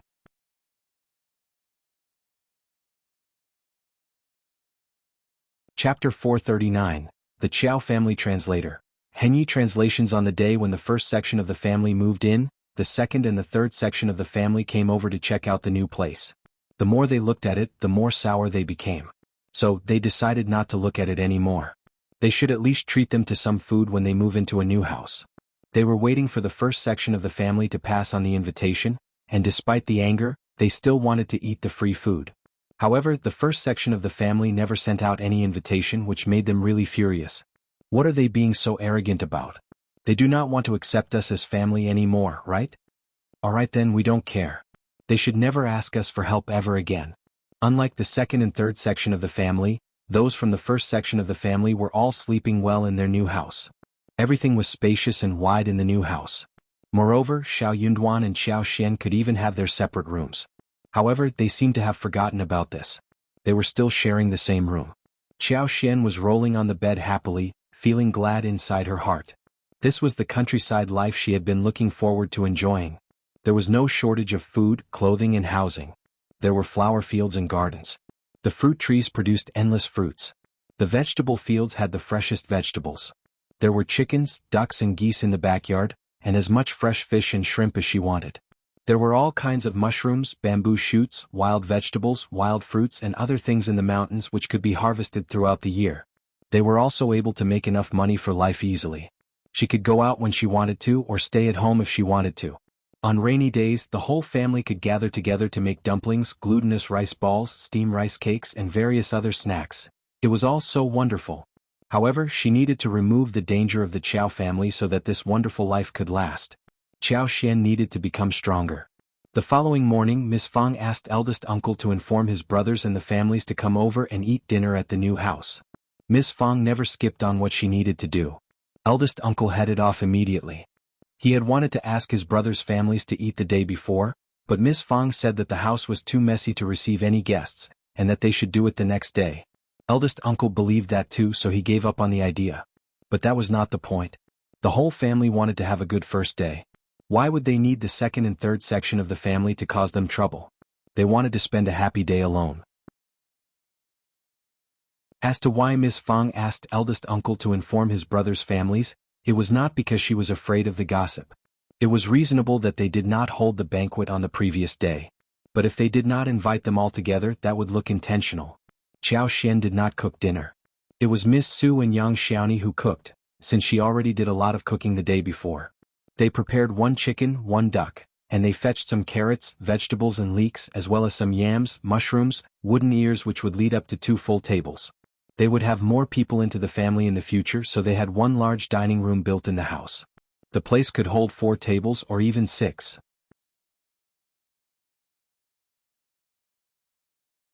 Chapter 440.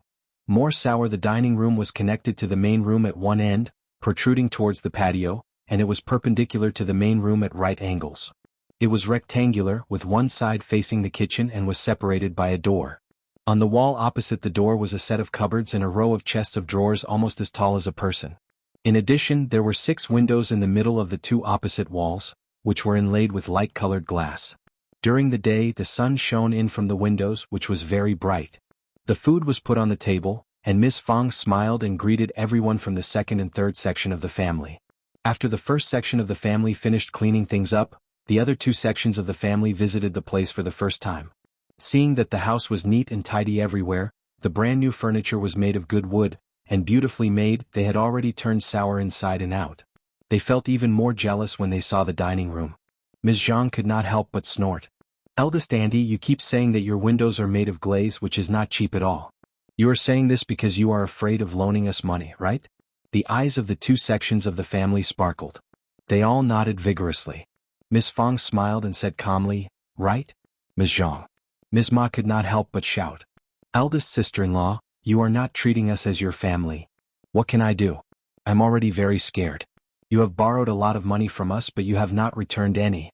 I have been fooled many times, and I need to learn something from the past lessons, right? Third uncle coughed.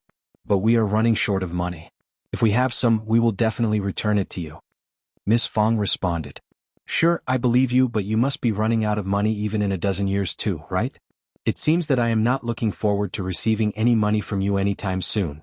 Also, I like to spend money in the way I want to. What can you say about it, anyway? Qiao chuckled. Mom, you are right. You can even throw some coins in the water and that would have nothing to do with any of us. Miss Fang laughed. That is true.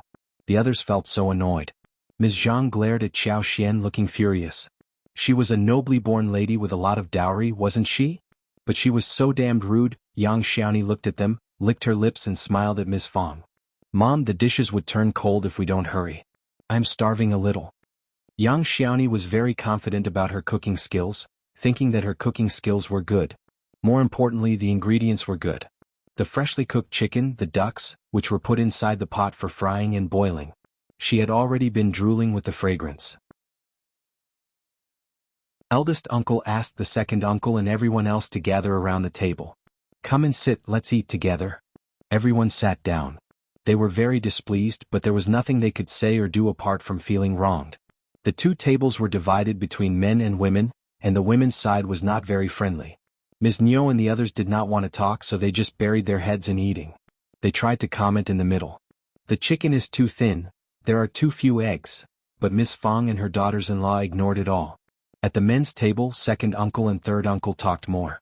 They kept saying how the family should be united and the first section of the family should help others. They even mentioned their deceased parents, crying sourly. Eldest brother, you are living a life that we are all jealous of. If our parents could live to the present day, they would be so glad to enjoy such life with us. We are so useless, but eldest brother, you are really capable.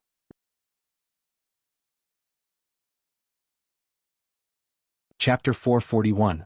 Xiao Yunduan's distressed eldest uncle felt really uncomfortable upon hearing that. He comforted the second and third section of the family. The children are all grown up and everything is going to be well. If you need any help, just tell me. Second uncle and third uncle felt even worse. What was the point of telling you? Could you force Miss Qiao to offer her money? You were just saying good words. Xiao Sanlang and Qi did not care what they were talking about. They kept eating food with their heads buried. Xiao Erlang did the same, which made the two uncles annoyed again. The dishes were almost gone while they were talking. Xiao Yunduan chuckled inwardly. This was the best and easiest way to deal with them. After dinner, second uncle and the others left directly. What was the point of staying here? Everything made them feel so annoyed. After a couple of days, it was time for Xiao Yunduan to go back to college. Unexpectedly, he ran into Zhao Guanghua again in college. Brother Yunduan. Zhao Guanghua sounded as if they were close. He approached him and patted him on the shoulders in a pretentiously passionate way. Xiao Yunduan dodged his hand, took a few steps backwards and said kindly, "Young Master Zhao, what is the matter?" Zhao Guanghua was not a cultivated talent, so he should not be here to discuss the articles. He had not been here before either. Xiao Yunduan was a little confused, especially when this man treated him so kindly all of a sudden. Xiao Yunduan did not think that Zhao Guanghua had the intention of befriending him. Brother Yunduan. Zhao Guanghua smiled. We're all good friends, Brother Yunduan. You don't need to be estranged from me. Xiao Yunduan smiled and replied politely. Sorry, I have got some work to do. Farewell. Hey, Zhao Guanghua stopped Xiao Yunduan and said with a smile, we can chat next time, but Dean Ming wants you in his study, so please, Brother Yunduan, don't keep him waiting for too long. Xiao Yunduan blinked and nodded. Okay, thanks for the message. Haha, don't mention it. Xiao Yunduan went away from Zhao Guanghua. However, 1 hour later, when Xiao Yunduan and several cultivated talents were discussing with Mr. Wu, who was holding the gathering, 3 students rushed in from the college and said that Xiao Yunduan sneaked into Dean Meng's study. He broke his favorite orchid and left from there. They kept saying that he was not respectful towards the teacher and should not be in the college or attend any examination. They even tried to force him to get punished at Dean Meng's place. Everyone was very surprised. Xiao Yunduan sneered and sorted the timeline in his head, including the time when he walked into the college and with whom, and what time Zhao Guanghua spoke with him and who could be the witnesses. Later he said goodbye to Zhao Guanghua and came to this place with some people.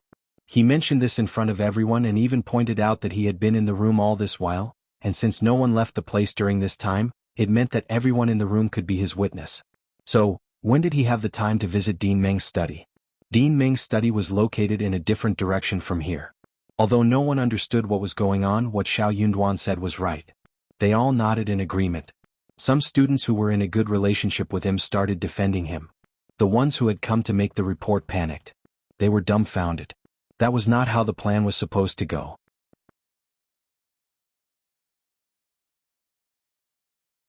Chapter 442. A strike back. Didn't Xiao Yunduan go to Dean Meng's study at all? But, didn't he mention that Zhao Guanghua told him to? Well, even if he mentioned that, Zhao Guanghua would have denied the accusation. Xiao Yunduan had no proof that Zhao Guanghua did pass on the message. If that happened, then he would drag down some innocent classmate. But he did not mention Zhao Guanghua because Zhao Guanghua would not step out and admit that himself. Seeing their faces change, Xiao Yunduan smiled and said gently, "You must have been mistaken, right? Don't worry, it's fine, we have talked through the misunderstanding." The 3 of them did not dare to say anything more, but nodded with a smile and hurried away. Xiao Yunduan narrowed his eyes. He and Zhao Guanghua were not good friends. He would not be so stupid as to follow his order. He instantly got 3 classmates to keep him company after he separated from Zhao Guanghua, creating a solid alibi. He had no idea what Zhao Guanghua was up to, but he did not think that it was anything good. Zhao Guanghua tried to set him up, by pushing him into a position where he had no others to help him. But if he was accompanied by witnesses, he would not lose his credibility. Dean Meng got extremely angry. Soon, Xiao Yunduan and the 3 students were taken to Dean Meng. Xiao Yunduan had nothing to do with this matter, and he was just misjudged, but he knew clearly that Dean Meng was not an open-minded person, and would always try to drag someone down. Interrogated by Dean Meng, the 3 students could not hold it anymore. They felt so embarrassed. They were from ordinary families and one of them was suffering from poverty, so none of them dared to point out that Zhao Guanghua was the main culprit. As a result, they had to admit that it was them who did the whole thing. But they argued as well. Xiao Yunduan is always very arrogant. He bullies us and we hate how he puts on airs. That is why we tried to teach him a lesson. Dean, we are sorry, but Xiao Yunduan is not totally innocent. True. But for his arrogance we would not have done a thing like this. Dean Ming glanced at Xiao Yunduan coldly. Xiao Yunduan, who intended to say something, decided to stay silent instead. Apparently, Dean Ming bought the ridiculous excuses, or at least half of it. In that case, Xiao Yunduan did not need to give any explanation. It would not work anyways. Xiao Yunduan, what do you want to say? Dean, this is totally ridiculous. We have never hung out together and the relationships are at peace. What do they mean by humiliating and bullying? Please, I request you to clear my name, which has been wrongly dragged into this. Dean Ming sneered. How dare you push your conflicts onto me? I don't care about this, just leave. The three students got so startled that they kept begging for forgiveness. Xiao Yunduan was shocked. But he said nothing. Dean Ming was very determined. He said coldly with sleeves flung aside, just get out now, one more word and I will get someone to drive you out directly, then you will be humiliated. The three students got so startled as if they were chicken with hands over their necks, that they had no sound to utter. Xiao Yunduan bowed and said, thanks for your tutoring, Dean, I am leaving now.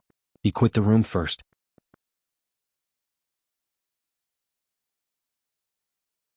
Chapter 443. Elder Miss Qiao's words. The three of them exchanged a look and left as well. Xiao Yunduan felt very peaceful. He did not feel like coming to this place either. He had been to 2 provinces twice and learned a lot from there. So he could just digest what he had obtained in his head. He did not have to be here. He walked out of the college and saw the wagon parked not far away. It was Zhao Guanghua who had just lifted the drapery and smiled at him. Xiao Yunduan turned around and walked towards him. I don't understand why you want to set me up? Zhao Guanghua sneered and said indifferently, I don't like you, so I did it. It happened, right? You are out of college, no? Good. Ah. Xiao Yunduan left without a word. Zhao Guanghua threw a disdainful look at his retreating figure, put down the drapery and ordered the coachman to go home. Zhao Guanghua did not like Xiao Yunduan. But Xiao Yunduan was Xiao Lulang's cousin and Xiao Lulang kept flattering him, yet Xiao Yunduan did not do so, which made Zhao Guanghua feel annoyed. He would not have done anything under normal circumstances, but Elder Miss Qiao told his sister Zhao Ming about how to drive Xiao Yunduan out of Minghua College. That made Zhao Guanghua feel motivated. He was quite willing to work for Elder Miss Qiao. He was expecting to gain some benefits from Elder Miss Qiao and her father for his family. What? Elder Miss Qiao felt moved and decided to marry him. That would make everything so good. That was why he decided to make this incident happen. Zhao Guanghua did not order anyone to pass on the message to Qiao Wei at the mansion. Instead, he was going to tell Elder Miss Qiao the detailed story over dinner at restaurant Yanhe when his sister went to visit Qiao Wei. If they could talk over food a few times, their relationship would definitely become better. Qiao Wei decided to do so because after speaking with her mother the other day about ripping Xiao Yunduan of his title as cultivated talent, she realized that it was not so easy. She did not think that Xiao Yunduan would become a recommended man either, so she dropped the idea. But she still felt really annoyed. Hence, she came up with the idea about driving Xiao Yunduan away from the college. She did not think that a poor cultivated talent like Xiao Yunduan had any talent, so if he was driven out of the college he would get distressed and would not be able to move on. It would effectively cut away his means to take the examination. She could not do it herself. But she had heard Zhao Ming mentioning about her brother who was also at Minghua College, so she went to Zhao Ming and asked her to get her brother to do the task. Hearing the result, Qiao Wei felt very satisfied. She even gave a box of cosmetics to Zhao Ming. She could tell that Zhao Guanghua was trying to suck up to her, but she did not care about the flattery. She was used to enjoying his attention all the time. Her fiancé was from a duke family in the capital, and Zhao Guanghua was just the son of some rural businessman. How dare he dream about marrying her? Back at home, Xiao Yunduan did not show any difference in his demeanor. But Qiao Xian sensed something. She asked him in private. Did anything unpleasant happen at the college? You don't seem to be in a good mood today.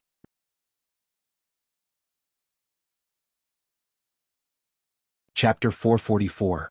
Possibility. Xiao Yunduan laughed. You sensed it? Qiao Xian was startled, asking directly. For real? What happened? Xiao Yunduan, who had not wanted to say it in the first place, did not conceal the incident and revealed the whole truth. In the end he said, it is not a big deal anyway. Qiao Xian got so annoyed. Is it the young Master Zhao who visited cousin the other day? He is so horrible. Good that you did not get tricked, Otherwise it would be very difficult to get your name cleared. It was an imperfect plan, but it worked out well in the end. If Xiao Yunduan had visited Dean Meng's study and Zhao Guanghua denied that he passed on the message, then Xiao Yunduan would have had no excuse to defend himself. Zhao Guanghua was wealthy and gentle, and the college would have definitely taken his words into account. Even if this was put into the governmental office, her father would not have defended Xiao Yunduan because he would have thought that this was too humiliating for him. Worse, he would even accuse him of the wrongdoings. Xiao Yunduan smiled. This man is not a moral person, and I have never hung out with him, so I would never have believed him, especially since he suddenly tried to get close to me. Zhao Xian smiled. Other people might have ignored this point because no one would expect that he would dare to plot the dean. But you are so smart. Honestly, Dean Meng is not a nice person either. You were misjudged and he even ordered punishment for you. Xiao Yunduan said, it doesn't matter. I don't need to go to college any longer. My studies would not be affected. But I just can't tolerate this injustice. Suddenly, Qiao Xian thought and said, you don't think that Zhao Guanghua bought out Dean Meng as well, do you? Moreover, Zhao Guanghua would not be affected even if you are not at the college, right? Why did he suddenly do this for your cousin's sake? Your cousin isn't that powerful in his eyes, right? Qiao Xian had never met Zhao Guanghua before, but she had met Zhao Ming before. People like them would not treat Xiao Lulang as a true friend, nor do anything for him. The more she thought about this matter, the more confused she became. Xiao Yunduan had some speculations. He had never been enemies with anyone, and the only people who held a big grudge against him were the Qiao family. They ran into Qiao Ko and Qiao Wei the other day and he met with such an incident now. How could he not think that there wasn't any connection between the two? He did not want to tell Qiao Xian about this in case she felt guilty. It was not necessary to mention this guest to her. Fearing that Qiao Xian may think about this aspect, Xiao Yunduan interrupted her contemplation gently. No one knows what someone is thinking about? It is not strange that people do something stupid at any time. I can still study for the imperial examination at home, which is better for me too. Xiao Xian nodded. If she continued to talk about this, she might make him feel even worse, so she stopped discussing it and tried to encourage Xiao Yunduan so that he could feel better. Xiao Yunduan let out a sigh of relief seeing that she did not mention this topic anymore. It was getting very cold outside, and the wild chestnuts and persimmons in the mountains should be ripe. That made Xiao Xian feel highly motivated. It was a fine day when everyone went into the mountains to seek the wild chestnuts. Xiao Xian soon found a large patch of wild chestnuts on a flat hill. Since there were few people in the deep mountains, many chestnuts that fell on the ground had not been picked. There were some chestnuts with shells rolling in the fallen leaves and grass, like little hedgehogs.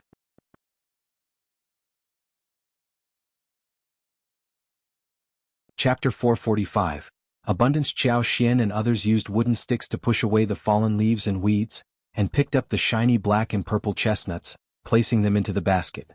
Those chestnuts that were still wrapped in thorn bags were broken open with stones, and the chestnuts inside were taken out. There was a big patch here and many of them had fallen. They only needed to pick up the ones on the ground. There were also many trees, and the branches were covered with dark green and light green thorns. They simply needed to climb up the tree and shake the branches and the fruits would fall down. There could be no one standing under the tree or they would get bumps all over the head which might cause some hurt. Yang Xiaoni and Xiao Sanlang were foodies. They kept crushing the shells, picking the fruits and stuffing them into their mouths. The black and purple hard shell of the fresh chestnuts was peeled off, and then the inner layer of skin that was close to the nuts was taken off as well. When the light yellow chestnuts were eaten into the mouth, the juice was rich. It was crunchy and sweet, and the more they chewed, the more delicious it felt. They did not move an inch ever since they found this place. In the end, they harvested a lot of things. They had 4 packages which weighed nearly as much as 100 kilograms. Each of them carried some home smoothly. There are many trees and we can come again in a week or so. We must take all of them home. There are so many of them. Yes, we can come again next time. They wondered what they could do with the chestnuts. Of course there were many delicious things which could be made. Qiao Xian counted them one by one with a smile on her fingers. Needless to say, fresh chestnuts, stir-fried vegetables, stews, boiled or steamed are delicious. There are also fried chestnuts with sugar, which are very appealing. After they are dried, they have another taste which is equally good. Other dishes like stewed chicken with chestnuts, roasted pork ribs with chestnuts, stewed lamb with chestnuts, braised pork with chestnuts, can also be made. We can also cook porridge, make dumplings for the Dragon Boat Festival, and grind chestnuts into powder, make chestnut cakes and chestnut buns. Anyways, chestnuts are a good thing. Everyone looked forward to all of these. We can try every one of them, I feel like eating all of them. Me too. Fifth sister-in-law, tell us what to do, we can work hard so you won't be tired. True. Xianxia smiled. Sure, we can fry fresh chestnuts with yams, steam them or something. We can start with that for tonight. Everyone smiled and nodded. Xianxia said regretfully, but it is getting late, and we want possibly run into some wild animals to fry with the chestnuts. Xianxia smiled. Don't need to be anxious. We can dry chestnuts for an even better taste and we can cook such dishes in the future. Back at home, they poured chestnuts into the basket, which was kept in the vacant room for sun drying. It was very broad and clean in the yard, very handy for sun drying. They picked some chestnuts, boiled them briefly, peeled off the shells, and the aroma of chestnuts wafted into everyone's nostrils. They took a bite of the flour and glutinous, which was delicate and sweet. Everyone liked it very much. Ms. Fong peeled the chestnuts for her grandchildren. She smiled brightly. You are so lucky to have found so many things which no one else could find. So many chestnuts, how can we finish them all? Xianxia smiled. Mom, we can finish them. The fifth sister-in-law said that we can make many delicious dishes, add them to vegetables or porridge, ground into pastry, etc.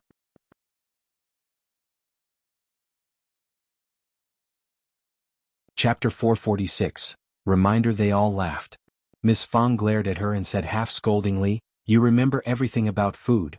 Xianxia tried to explain weakly. Brother Sanlang knows more than me. Everyone laughed even harder. Ms. Fong was very amused too. You are almost the same, don't blame each other. Xianxia smiled. Qi knows the mountains best and we have been there many times, so we are more lucky than others. Most importantly, we are living in harmony and hence, fortune favors us. That made Ms. Fong feel quite glad. She nodded and praised Xianxia. Xianxia suddenly thought of something and smiled. Mom, I think that we can make some smoked sausage and meat since it is getting colder. True. They were all reminded of this and nodded in agreement.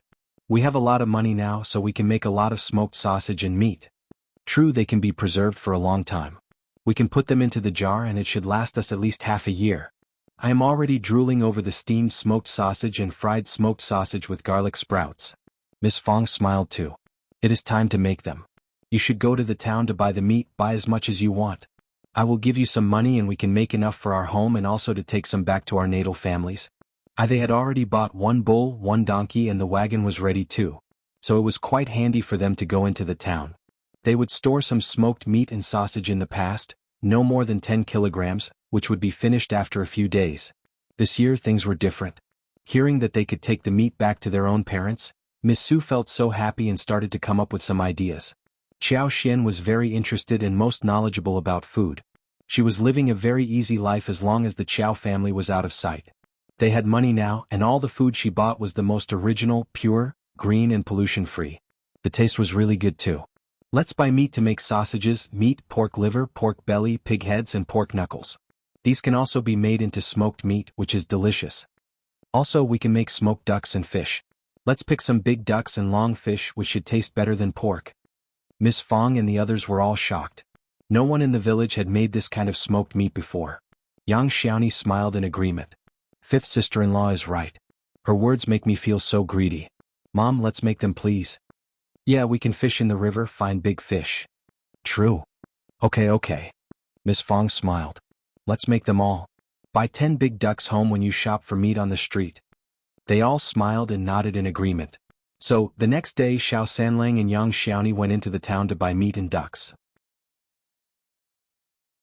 Qiao Xian and Xiao Yunduan went into the mountains to dig winter bamboos together with Tao Tao and Qi. Qi had spoken about the winter bamboo the day before, and he knew where wild bamboo forests were. Those were good things that should not be missed. Hence, they went into the mountains to dig winter bamboo. Digging bamboo needed experience. It was not that easy and did not always guarantee a good harvest.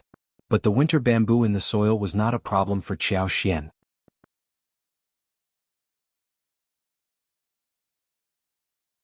Chapter 447. Being busy, Qiao Xian pointed in the direction where they could find winter bamboo. She claimed that she was very experienced. That made Qi and Tao Tao glad. Half a day passed and they found what 4 people could carry around. Without Yang Xiaoni and Xiao Sanlang, they would not be able to carry the things. As for Qiao Xian, what she could do most was to carry a few winter bamboos. Tao Tao could carry almost 10 kilograms. The four of them went down and returned with more than 70 kilograms winter bamboo by the end of the day. Xianxia did not let them dig all the winter bamboo. She had a few left behind so that they could grow out the next year. Startled, Ms.Mi did not expect that they could get this much. She smiled. Winter bamboo is a good thing, better than fresh bamboo. This entire pile should be dried. So Ms.Mi and a few others started to get busy. There was a cellar in the yard. After the winter bamboo shoots were taken home, some were selected and stored in the cellar and buried in the sand. In this season, it would not go bad after being stored for even 20 or 30 days. They could just pull out some whenever they needed. They were going to have a good meal of fresh bamboo. After peeling off the bamboo shoots, the slightly yellow winter bamboo shoots were firm and small, and the faint fragrance of bamboo shoots was very delicious. Such fresh winter bamboo shoots were delicious whether they were fried or sautéed with various kinds of meat. No wonder the saying went that winter bamboos were more expensive than meat. Xiao Sanlang and Yang Xiaoni went into town to buy meat. They were going to make stir-fried sliced pork with winter bamboo shoots, stewed pork ribs with winter bamboo shoots, fried sliced bamboo shoots with shiitake mushrooms, and shredded fish along with bamboo shoot soup. They intended to get up early the next day, and were going to cut the winter bamboo shoots into cubes, add meat fillings, dried plums, and soaked peas so as to make wrapped buns with fillings. These buns would be steamed. Such delicious buns would surely make everyone greedy for them. In addition to the ones kept in the cellar, Ms.Mi cut the winter bamboo shoots into slices that were neither thick nor thin. She blanched them in boiling water, added enough salt, picked them up and put them in a dustpan to dry, so that they could be made into dried bamboo shoots. They were all very busy. When Xiao Sanlang and Yang Xiaoni returned home, it was already evening. Ms.Mi understood that the couple must have eaten and bought a lot in the town before they decided to return home. The reason why they arrived home before the evening was because they were drooling over Xiaoxian's cooking skills. Thank goodness for that. The two of them bought half a piece of pork, and asked the butcher to cut it into pieces suitable for making smoked meat. They bought another 20 kilograms of meat for making sausages as well as casings. They also bought what Xiaoxian asked them to, which included 3 pig heads, 6 pork knuckles, 2 pig livers and 3 pig stomachs. They even had rib bones and pork belly with them. They managed to buy 20 ducks who quacked all the way home. They could not deal with the ducks this evening, so they were kept in the shed in the yard. Pork needed to be processed first. They were all engaged in different tasks. Xiaoxian was cooking whilst Tao Tao and Qi helped her. Ms.Mi, together with 2 of her daughters-in-law, started to wash the meat, pork knuckles, pig heads, etc. They spread a layer of coarse salt evenly, and then put them layer by layer in a clay tank. This would be marinated for about 4 or 5 days. After being taken out, it would be washed with warm water, stringed it with a straw rope and hung above the stove. They could smoke them when they cooked food later. When time was enough, it would be turned into delicious smoked meat.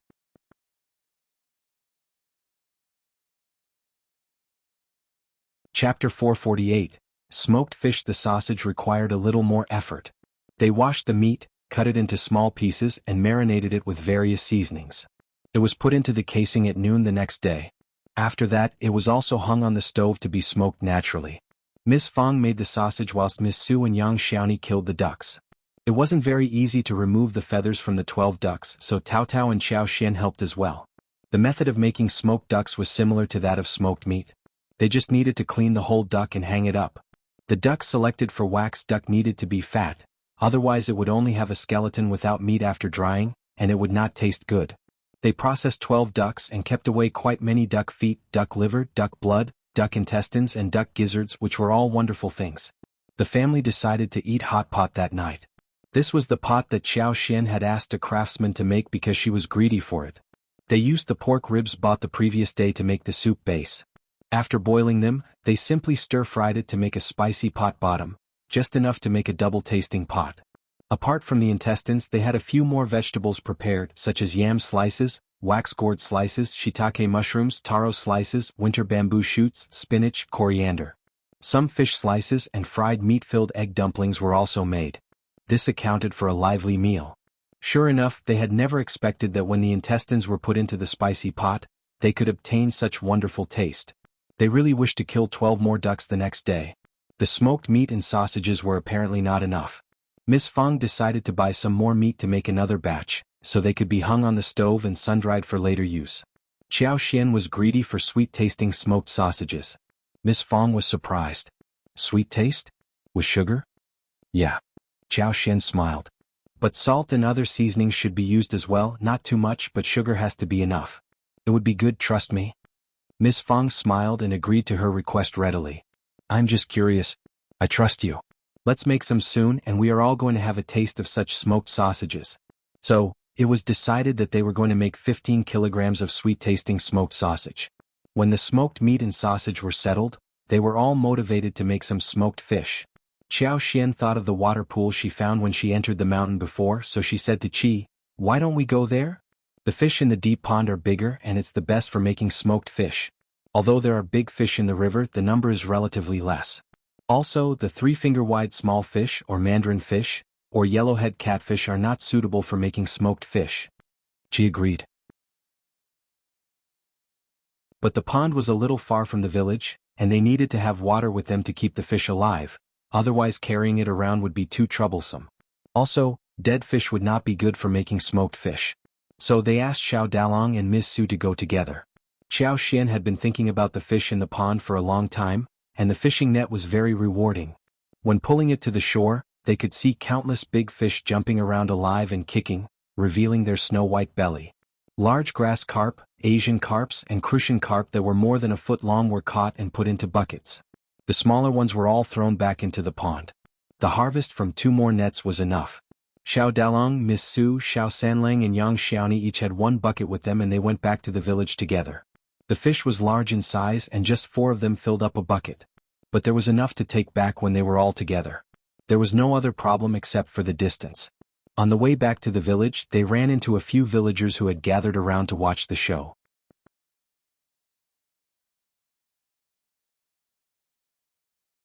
Chapter 449, Busy, is that fish? It is so big. Will it taste good? It smells horrible. They are different from us, they can put oil and spices in their food and it should taste good. I have heard that fish is served at restaurants in the city and the dishes are all very delicious. Everyone from the first section of the family laughed. Fish was taken home as food, of course. But they did not want to talk about this with the others, in case some trouble arose, like how the incident regarding mushrooms occurred. The big fish in the deep water pond looked delicious at first glance, so they specially reserved 2 fish for kimchi at night, and left the rest to be smoked. After the big fish were processed, they were marinated like smoked meat, and after a few days they could be hung in the sun for exposure. After drying, they could be put away and stored. The first section of the family especially liked making smoked things, so they were busy for a few days. Qiao went into the mountains again and brought some chestnuts, winter bamboo, yams and lilies back. They were either sun-dried or preserved in the cellar. They were all excellent food for winter. Qiao could find a lot of wild stuff with her superpower, but she was not very interested. She only found abundant ones for personal use rather than for selling them. She had better and more relaxing ways to make money, and she did not have to run after such small earnings. So little and exhausting process. There were also a lot of persimmons, but they were too soft and the skin would break if they touched them, and the birds in the mountains especially liked to bite this. There were also insects such as ants who had pecked and broken these before they turned ripe. So they left those persimmons alone. There were 3 persimmon trees in Qiao garden. The branches were luxuriant and full of red fruits. Every day they could pick a basket and a half to satisfy their hunger. Qi hunted a few more wild rabbits and roosters, all of which were going to be smoked because there were so many of them. They even fetched some fish and shrimps from the river close to the village and picked a few to keep in the pool. As December arrived, the days turned cold and they stopped going into the mountains. Qiao did not want to leave home either. They had a very solid house, enough clothes, plenty of blankets and surplus wood for winter. Miss Su, Yang Xiaoni and Qi found the days to be boring. They either visited friends or went into the mountains to chop some wood. Qi visited the mountains every now and then. He could bring a lot of interesting things home every time he went there. There were roosters, rabbits, grouse, mountain otters, muntjac and so on. Once he even brought back 2 Ganoderma for Qiao. The only regret was that no wild sheep had been hunted. Qi for some reason wanted to get a wild sheep home no matter what. Meat was easy to preserve in winter. The winter in ancient times seemed to be extraordinarily cold. The countryside was a few degrees colder than the city. These wild game would not go bad after 3 or 4 days of storage. Moreover, Miss Fang could turn them all into smoked meat. They shared a few of them with the second and third section of the family. After making smoked meat, Qiao suddenly started craving for sour meat, so she made 2 more pots of sour meat, one with pork belly and pork ribs and the other with roosters. It was quite easy to do. They washed the meat and marinated it with salt for 3 or 4 days. They stir-fried the glutinous rice in an iron pan until it was fragrant and the rice grains turned slightly yellow. After cooling, they added seasonings, mixed the meat and rice and put it in a jar. They sealed it well and it will be ready in about half a month. They could be stir-fried quickly with chili peppers, sour, salty, fresh and spicy, and were very appetizing. After doing this, the meat would also turn extra chewy.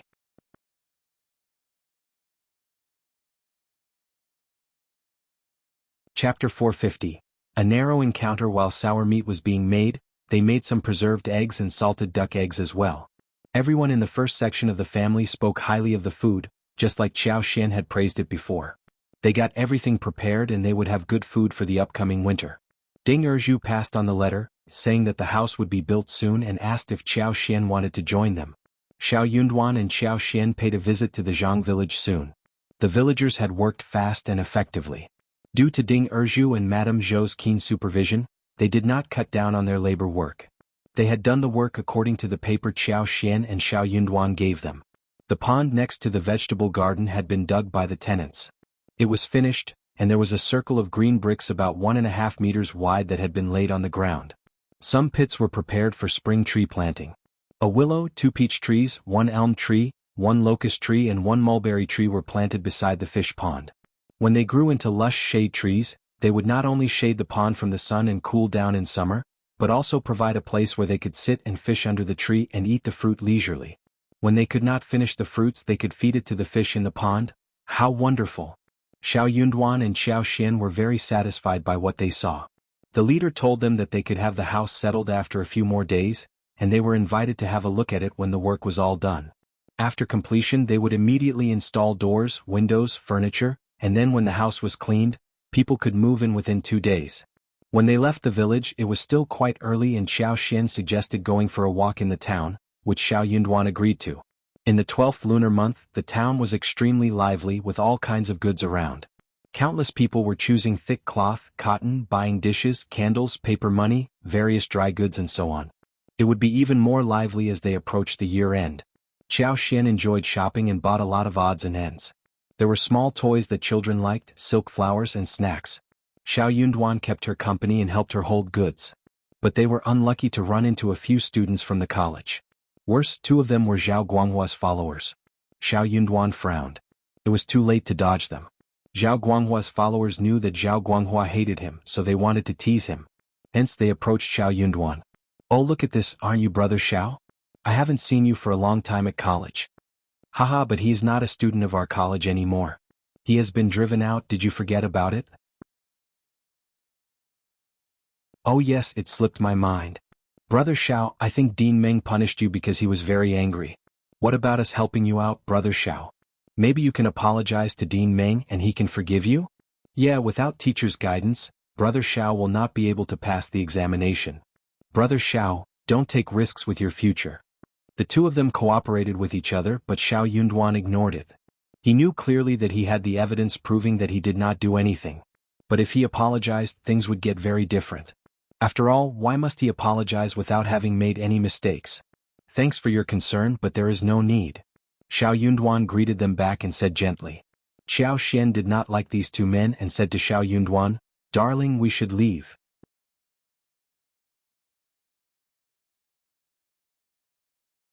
Chapter 451. Strange elderly man. Xiao Yunduan spoke to them with a lowered head. "Sorry, we are heading home soon. You can continue with shopping." The others in the gang were in a good relationship with Xiao Yunduan, but when cultivated talent Lin and trainee Lu were teasing Xiao Yunduan, they did not dare defend them. Otherwise they might offend Zhao Guanghua, who would surely punish them in return. Hearing that he was leaving, everyone let out a sigh of relief, waving him goodbye. Cultivated talent Lin sneered. "Brother Xiao, you really don't understand that we are helping you, right? Instead, you are trying to drive us away?" Trainee Lu snapped. "Brother Xiao doesn't understand our kindness, but we are still Brother Xiao's friends who care about you. If you don't want to go back to college, Brother Xiao, you can go to the elderly man who claims himself to be enriched with knowledge and wants to find a disciple. You can give it a try, maybe you can make it to a high level in the examination." "Haha, that is very true." Cultivated talent Lin laughed as well. The other students who heard about the elderly man could not help but feel like laughing. Xiao Yunduan and Xiao Xian left the place in a hurry. Darling, those two men are so annoying. Don't get mad, just ignore them. Xiao Xian responded angrily as she took Xiao Yunduan's arm. Xiao Yunduan glanced at her, saying with a smile, "No, I am not angry, you should not be angry either." Xiao Xian was startled and laughed. "I got angry, yes, but you didn't, right?" Xiao Yunduan grinned at her. "Don't be mad. Me and them are never going to hang out together, so I don't care what they say." "Okay." Xiao Xian nodded with bent eyebrows. She felt so relaxed as she asked curiously, "But what elderly man were they talking about?" Xiao Yunduan shook his head. "No idea." Xiao Xian's eyes brightened and she suggested, "Let's go to Mingren Tang and ask Manager Qin about it." The town was too small for Manager Qin not to know everything. Xiao Xian wanted to explore the man's words. She was curious about what she had heard. Xiao Yunduan could not help but laugh. His wife was just too inquisitive. He had not taken it into account, but since his wife wanted to know about this, they could visit Mingren Tang. "Okay, let's go." The couple came to Mingren Tang and Manager Qin smiled. "Some more good things?" Xiao Xian smiled. "Not every time. I have got many chestnuts, yams and mushrooms at home. I will give you some if you want them." Manager Qin, who was just joking, suddenly felt like eating mushrooms. He smiled. "Okay, mushrooms with chicken is the best dish ever. I am waiting for your goods to come." Xiao Xian smiled. "Okay, I will bring them to you in a couple of days." Manager Qin took them to the back hall and started to talk. The couple asked about the elderly man's interest in taking disciples. Manager Qin laughed involuntarily and nodded. "It's true. 3 days ago, one elderly man was here with his page boy, and they were eating at restaurant Yanha. The elderly man claimed that he is not occupied, so he wants to take in a disciple to teach. He even has a few conditions for it. He wrote a poster and had it pasted at the gate of the restaurant Yanha. Everyone has been laughing at him ever since."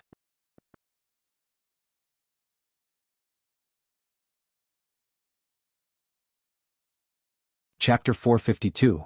Interesting man. Xiao Yunduan and Xiao Xian found the whole thing very interesting. "We did not notice the poster when we went in. We will check it out later." Manager Qin smiled. "The poster is gone. Someone ripped it off." The page boy in our medical center went to join in the fun, but after listening to a few words, the poster required that the students who want to consult him must be a cultivated talent, be under the age of 25 years, not be too fat or too short, and have a good-looking appearance. Also, he must write well, be smart and studious, be diligent, be healthy, be on call and so on. But most importantly, be in line with his feelings. So, even if that disciple meets every other condition but does not stand in line with his feelings, he will not pass on any knowledge to him? This is just a joke. He is trying to make a show of it. At least I think so. Xiao Yunduan and Xiao Xian. Really? The man seems very interesting. Ah. Manager Qin had no more information to share. When they were done with the conversation, they stayed for a while and then bid farewell to Manager Qin. Xiao Xian smiled. "Darling, I think that the man is interesting. Let's go and explore." Xiao Yunduan helplessly threw a look at Xiao Xian, smiling. "Let's just go home." Xiao Xian was very curious and just could not help but think about this. She tried to convince Xiao Yunduan harder. "But I think that people who dare to brag this much must have some skills. Let's just go and take a look, alright? If he is a big liar, we can go home directly." Manager Qin said that the person lives at Linha village in the southern outskirts. "It's in the same direction as our home, just requires a few more turns."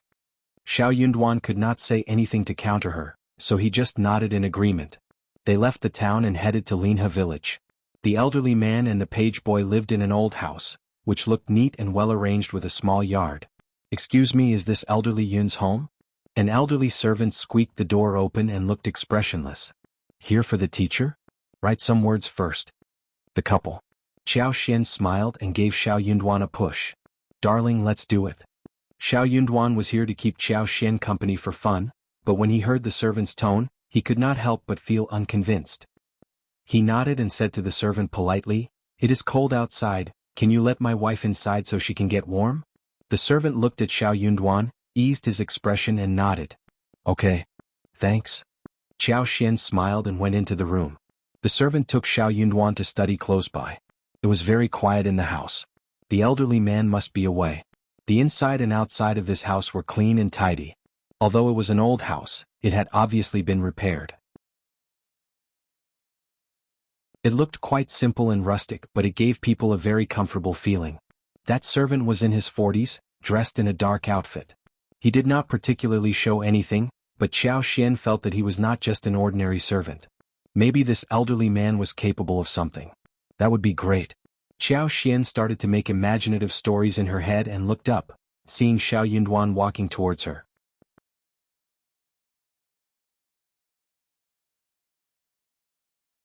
Chapter 453. Another visit. Qiao Xian got taken aback. She stood up and smiled. How did it go? Xiao Yunduan pinched her wrist, whispering, "We will talk outside." Qiao Xian nodded. The couple waved goodbye to the servant and left. Getting on the wagon, Qiao Xian said to Xiao Yunduan, "Darling?" Xiao Yunduan sighed slightly, replying in a little distressed tone, "I did not meet the elderly man, but this uncle is excellent too." After a rough look, he said that my handwriting was too small, my strokes were erratic, and my mind was not stable enough. In fact, I also felt a little bit like this, but it was not as thorough as he said. The servant's comments were sharp and straightforward. A person without self-knowledge would not be able to accept that, and might even mock him for not knowing and pretending to understand everything. But Xiao Yunduan was different. He was a cultivated talent, and he flushed after hearing the comments. But he knew clearly that this well-behaved servant was telling the truth. Qiao Xian was shocked to hear his words. She blinked and sighed. So the elderly man you did not meet should be even more capable? I think so. Xiao Yunduan looked earnest as he smiled. The uncle asked me to visit him again tomorrow morning, and I should meet him at that time. Qiao Xian's eyes sparkled. Darling, you should definitely work hard. If that elderly man is capable, he can help you. He will definitely be much better than the low-class college teachers. Qiao Xian found the whole thing becoming more real and less vague. Xiao Yunduan was motivated too. He nodded and said, I will be there tomorrow morning. The couple went home and Xiao Yunduan walked into the study. He was thinking about a few articles which might be of some help the next day. Qiao Xian suddenly thought that Xiao Yunduan should not visit the elderly man empty-handed. But what should he take with them? That elderly man was a very strange person, so she needed to think about this carefully. The gifts should not be too precious, not fitting his style. Food should be the best, produced by a farming family. Qiao Xian asked her mother-in-law for help. They held a discussion and finally decided upon 2 pieces of smoked meat, a portion of smoked sausage, a package of dried radish, a package of dried plums, a few fresh winter bamboo shoots, a few salted duck eggs and some preserved eggs. There weren't too many things, but they were produced by the family, well prepared and full of good intentions. Qiao Xian told Xiao Yunduan about it and he smiled. Thank you for your help. Qiao Xian flushed and smiled shyly. Mom helped too. Yes. Xiao Yunduan chuckled. Thanks for the help, Mom. They ate breakfast and left with Xiao Sanlang driving the wagon. Qiao Xian was very nervous, but the others did not know that Xiao Yunduan was visiting someone special. Soon after lunch, Xiao Lulang suddenly showed up. Eldest uncle, eldest aunt, something is wrong. Cousin made a mistake and offended Dean Meng of our college. Dean Meng got so angry that he drove him out of the college. He is not going to study at our college anymore. How can my cousin offend Dean Meng? Dean Meng is the teacher and he should be respected. Cousin is just too stupid. What should be done now?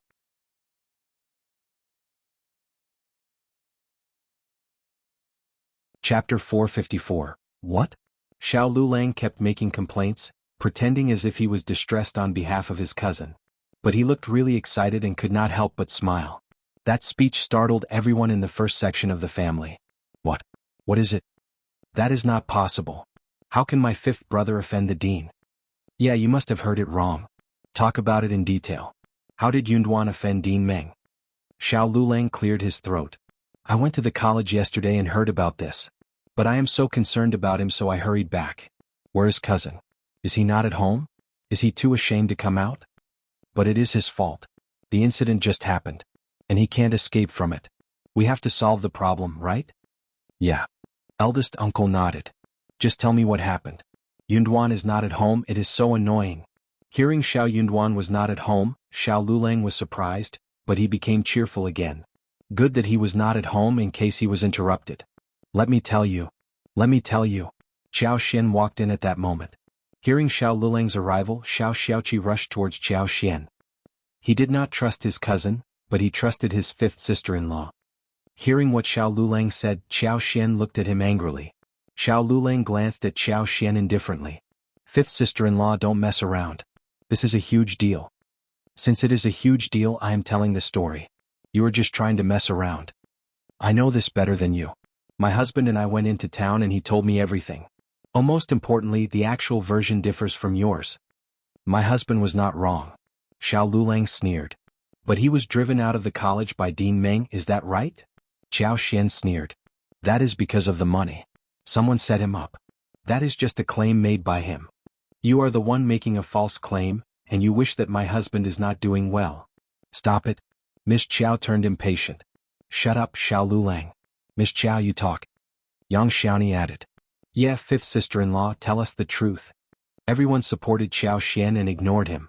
Angrily he turned to the eldest uncle. But eldest uncle did not meet his eyes. Xiao Lulang sneered inwardly. Okay, let's hear her version.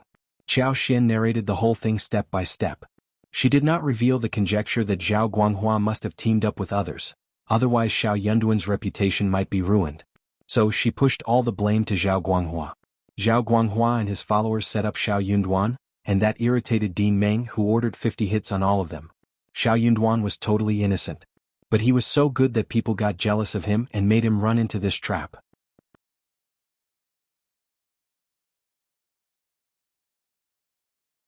Chapter 455. Nonsense. Dean Meng was too angry to say anything, and he was used to being respected all the time. He had to vent his anger when his favorite orchids were broken. He just could not hold the anger to make himself feel worse. That was why Xiao Yunduan did not want to continue facing the wrath and chose to go home. He could still study at home. Miss Fong and the other members of the family became irritated. They could not blame Dean Meng, but they were all thinking the same thing inside their hearts. They were quite disappointed as well. Wasn't Dean Meng supposed to be a knowledgeable scholar? How could he behave so unfairly? Xiao Lulang did not believe what Qiao Xian said. If it had not been cousin's fault, why didn't he defend himself? Didn't he feel unhappy? Dean Meng is not a confused man. Qiao Xian was surprised. Dean Meng is never confused. He loves the orchids and he was very angry. Also, didn't I just say that my husband did not defend himself because he did not want to make Dean Meng feel even worse? Otherwise, those 3 students would have insisted on the conviction and made excuses. Would you take responsibility if Dean Meng got annoyed? Those students already admitted that they broke the orchids, and they set up my husband because they were jealous of him. My husband had an alibi, clear and straightforward. Everyone from the college knows about this, but only you have no idea what is going on. Cousin, you have been reading for years, but you still don't know that you should look into the case first before spreading the story. Xiao Lulang. Miss Fong got annoyed and snapped at Xiao Lulang. You ruthless man. How dare you come to us and talk about this? But for Miss Qiao, we would all have been scammed by you. I am warning you, you should not think about spreading the rumor in the village. Otherwise I will give you a hard time during the new year. You better pass on the warning to your mother too. Xiao Lulang shivered out of anger, but he looked very guilty. Xiao Dalong, who had always had a good temper, was not pleased either. Cousin, it is your fault. You should have looked into the matter first before telling us about it. You just frightened us. Eldest uncle sighed annoyedly too. Lulang, you don't do this anymore.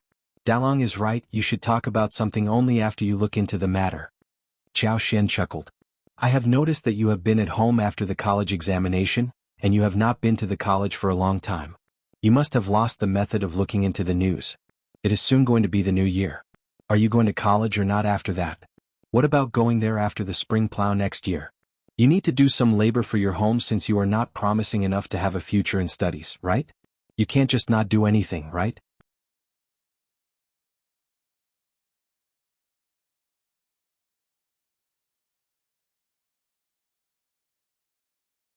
Chapter 456. Shut their mouths. Miss Fong sneered. True, don't ignore our kindness. Be careful not to become someone who can neither read nor plant crops. Qiao Xian laughed. You are right, Mom. Miss Fong looked proud. Yeah, not sure if he understands it though. He of course got it. Xiao Lulang became really annoyed and said, I was just passing on the news out of kindness, but you are all laughing at me. You are not good people either. Then he left in anger. Miss Fong shouted in a loud voice. Be sure to tell your parents to keep their mouth shut. Xiao Lulang almost tripped himself over. Eldest uncle could not help but look at Qiao Xian. Lulang is already suffering a lot for not passing the examination, why push him? Miss Fong was displeased. How can you say that? Miss Qiao is defending her husband. Did you hear what Lu Lang said? He had made up stories about your son. Dad. Xiao smiled. Mom is right. I was just very displeased.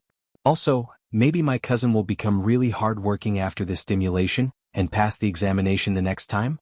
Miss Fong nodded. Yeah, what a good method. Miss Qiao, you are so smart.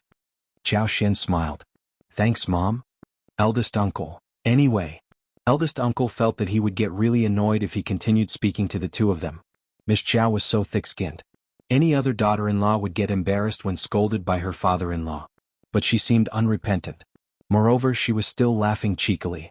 Then what will Yunduan do if he cannot go to college? Everyone was startled and turned to look at Xiao Xian. She was confused. Why was everyone staring at her? She had no idea. My husband should have an idea of his own. Let's wait until he comes home. Okay. Miss Fong sighed. Let's wait until he comes home. As the group was dismissed, Xiao Xian smiled at Miss Fong. Husband did not tell us about it because he did not want to worry us. But I noticed his displeasure after spending one day with him. He told me not to reveal this to you. He knows what to do. Mom, he has never made you worried and disappointed. He must have an idea of his own. Don't worry.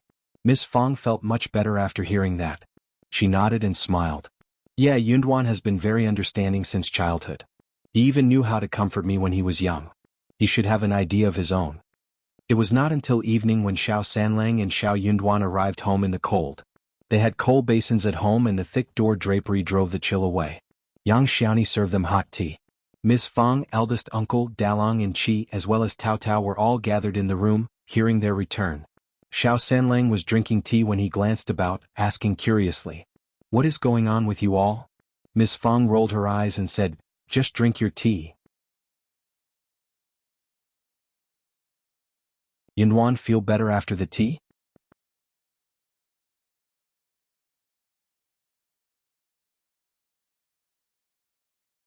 Chapter 457, Hesitation. Xiao Yunduan nodded and smiled.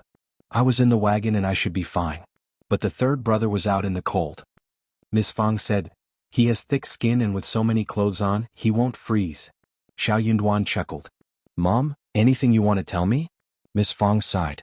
I don't know what to say, but let your wife recount the story. Xiao Yunduan's heart skipped a beat as he turned to Xiao Xian nervously.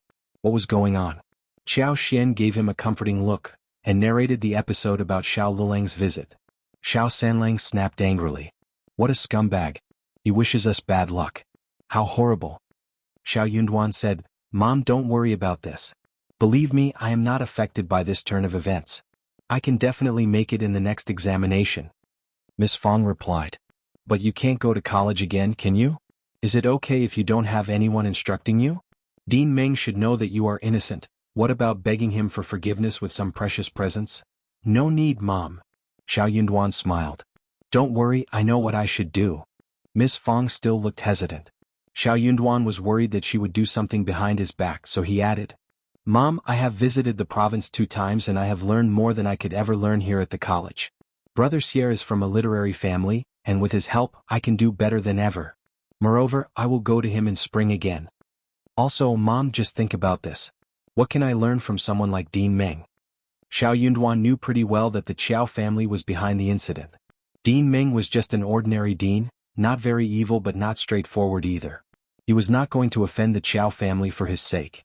So, there was no need to beg him for forgiveness. Also, he really did not want to beg him for forgiveness. Miss Fong had been used to following what Xiao Yunduan said because he was her most precious son among all of her children. She could not help but rely on him. For real? Yes, for real. Please believe me, Mom. Okay. Miss Fong sighed and smiled. You always have ideas of your own. I believe you. Xiao Yunduan nodded. I won't disappoint you. Well? Miss Fong waved her hands, smiling casually. No need to get disappointed at all. I have never been disappointed by any of you. Now we are living a very good life and you have just become a cultivated talent, which is a huge honor for the family already. I am satisfied with this. Xiao Yunduan felt his heart filled with warmth. Thanks, Mom. But he was going to make it to the next level and one after that too. After talking for a while, Xiao Yunduan returned to the room to change his shoes, and Xiao Xian followed behind. How was it today? Did you meet the elderly man? Is he a very capable person? Otherwise he would have come home earlier. Yeah. Xiao Yunduan nodded and looked very excited. Master Yun is very knowledgeable. No wonder he has put forward so many conditions boldly. I listened to his speech and I feel that I have read 10 more years of books. Master Yun asked me to visit him every third day, and he would give me homework and instruct me to do some article interpretation. I feel more confident about the examination already. Xiao Yunduan could not hold his excitement anymore. He was totally amazed by his experience during the day.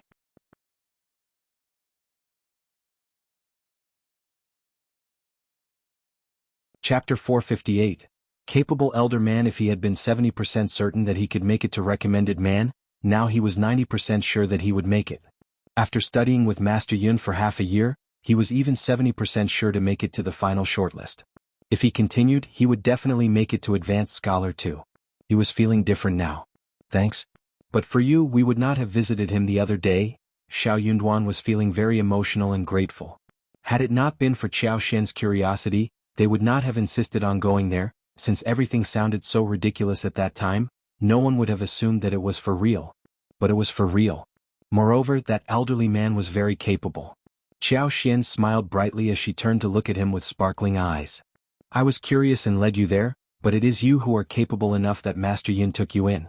We are now heading towards the bright end of a tunnel, and we are going to make Zhao Guanghua and his followers so annoyed.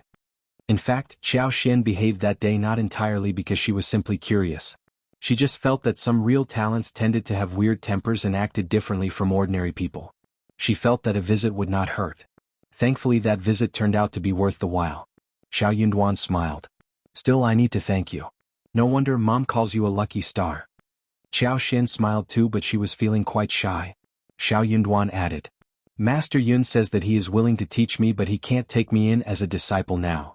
That meant that he did not think Xiao Yunduan was qualified enough to become his disciple. His words made Xiao Xian feel motivated. She countered and said, but you are so good that Master Yun is still so particular about you? Just work hard, darling. He will accept you someday. Xiao Yunduan smiled and nodded. Okay. That was what he was thinking too. Qiao Xian asked Xiao Yunduan if Master Yun liked the presents. Xiao Yunduan smiled. He loved them, especially salted duck eggs, dried radishes, smoked meat and sausages. Actually, he liked all of them. At noon, the servants steamed salted duck eggs and fried smoked meat with dried radish and garlic sprouts. Qiao Xian was happy. Next time, you can bring some delicious food with you, a few things each time, okay? Xiao Yunduan nodded with a smile. Those were not precious, but filled with his sincerity. Qiao Xian was very glad, so she wanted to celebrate a little and cooked a few dishes. A dish of fried winter bamboo shoots with smoked meat, and a dish of steamed mandarin fish with smoked meat. She cut moderately thick bamboo shoots and stir-fried them with smoked meat. The winter bamboo shoots absorbed the excess oil from the bacon. The fresh fragrance of the bamboo shoots and the salty fragrance of the smoked meat complemented each other perfectly. She put them on a plate and garnished them with some green chives. The fragrance was tangy, the oil was shiny and attractive, and it looked wonderful. Qiao Xian's food was always so interesting, even though they were just the same dishes all over. Sliced smoked meat was neatly arranged in a circle around mandarin fish crossed with a knife. After steaming, the snow-white fish meat and the bright red and translucent smoked meat slices were mixed in half and half to contrast with each other. The steaming heat carried the fragrance into the air, making people salivate. Qiao Xian suggested that she was going to make clay pot rice for lunch the next day. They had a few stoves and clay pots at home. She had them made when they were processing smoked meat. They should definitely eat clay pot rice with smoked meat.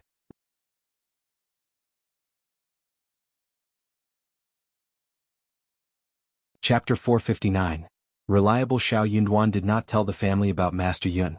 For one thing, they would not understand the importance of Master Yun, and for another, Master Yun did not allow him to reveal the secret. Master Yun liked him and had decided to take him as the only disciple. So he asked his servant Song to rip all the posters in the town. For that, he was laughed at by people who believed that he must have learned of his mistake and stopped the fantasy. But he did not bother to make any explanation. He usually traveled around with a few servants and settled down whenever he felt like it. When he felt bored, he would take in some disciples and pass on his knowledge. He did everything on his own will. He did not care if he missed some potential talents. Real talents would never understand what they themselves needed and had missed taking from him. Also, he believed that Xiao Yunduan was the most important disciple, whom he should not reveal randomly. Anyway, he just needed to understand what he wanted himself, and that was all. Xiao Yunduan had a donkey cart, so it was very convenient for him to travel there every third day and spend one whole day from morning to the evening with Master Yun. He would always bring some vegetables from home, and smoked sausages for Master Yun and the servants to eat. Everyone liked the stuff from his house. He was thinking about holding some ceremony, but Master Yun waved that off. Hence, he dropped the idea as well. Miss Fang was worried that Xiao Lulang would spread the rumor about her son's dismissal from the college, so she kept an eye on the family to see what they could possibly do. But it seemed that there was no rumor that came out of their mouths, so she dropped the surveillance eventually. Xiao Lulang would not dare to spread any rumor. His inner secret was revealed by Qiao Xian, and with one more word out of his mouth, the first section of the family would talk much worse about him. Ms.Mi was worried too. She was quite scared of Miss Fang, and she was getting more and more worried for some reason. They thought that it would be the end of the whole thing, when third uncle and second uncle came to speak with eldest uncle, telling him that since Xiao Yunduan was driven out of the college, he could just drop the idea of attending the examination.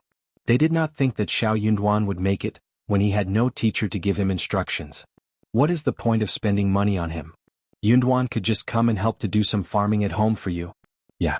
Our son is very smart, and we are going to support Lulang to continue with his studies. If he makes it in the end, we can all benefit from him. Hearing those stupid words, Miss Fang drove them out and shut the door. Honestly, you old man. That college accused Duan for what he did not do. It is just a shitty place.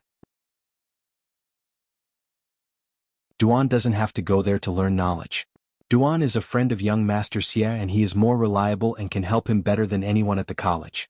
Duan says that he knows what to do, so we need to trust him. Don't mess around with your brothers. Those stupid people only talk nonsense. One more word from them and I will drive them out with a club. Eldest uncle was quite displeased too. He replied weakly. Alright then, just drop it. I am not saying that Yunduan should not attend the examination. He has studied for so many years and he has made it to cultivated talent, of course he should continue. Miss Fang snorted. Good that you are reliable for once. Eldest uncle, had he not been reliable before? Hearing what happened, Xiao Yunduan laughed and said nothing more. Xiao Lulang, on the other hand, got quite stimulated by what Qiao Xian said, and decided to attend the school after all. He did not need to be ashamed of anything. He wasn't the only one who failed the test. The holiday did not start until one day before the preliminary New Year. So, Zhao Guanghua kept asking Xiao Lulang about how Xiao Yunduan was doing these days.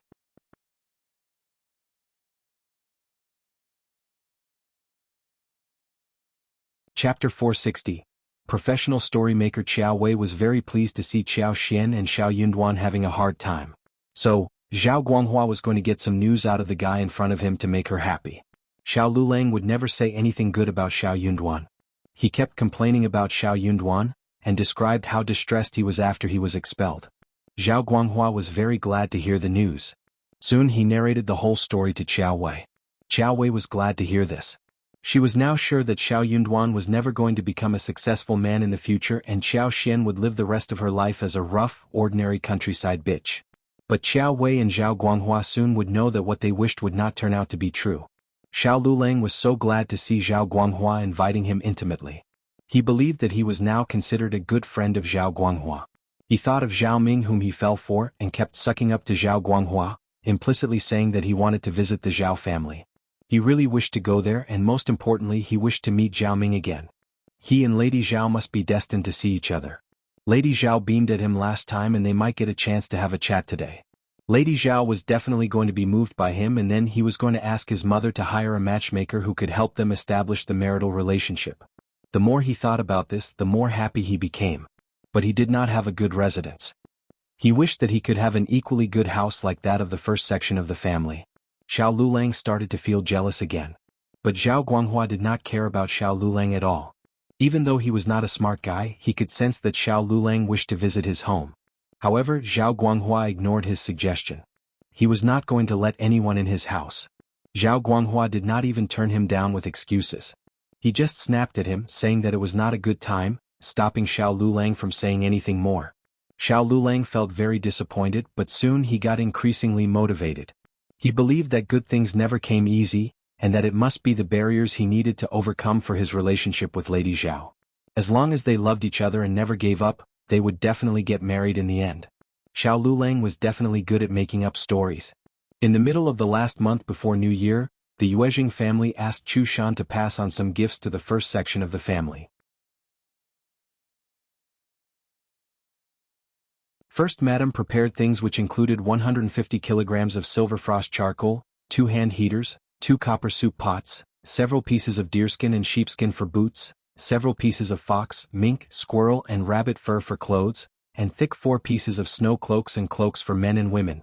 Her gift also included 15 kilograms of fine pearl rice, 15 kilograms of glutinous rice, pastries and candies, dried seafood, a whole slaughtered sheep, 2 roasted suckling pigs, fine wine, and a box containing fashionable silk flowers from the province, for sets of skincare creams and powders, several toys and so on. There were not any precious items such as gold, silver, gemstones and jade, but these were all practical things. Especially silver frost charcoal, hand heaters as well as the cloaks. They were exactly what they needed. Everyone in the family had a share. For example, the cosmetics were for the girls. Xie Jingrong also had presents prepared for them. Xiao Xian and Xiao Yunduan were very surprised by what they received. First, Madame was just too generous at this point. Miss Fong was startled by the presents. But Xiao Xian explained and said that they helped the Yuezhing family last time when they were in the province, thus this was the reciprocity that they received. The two families would hang out like friends in the future. Only then did Miss Fong feel assured.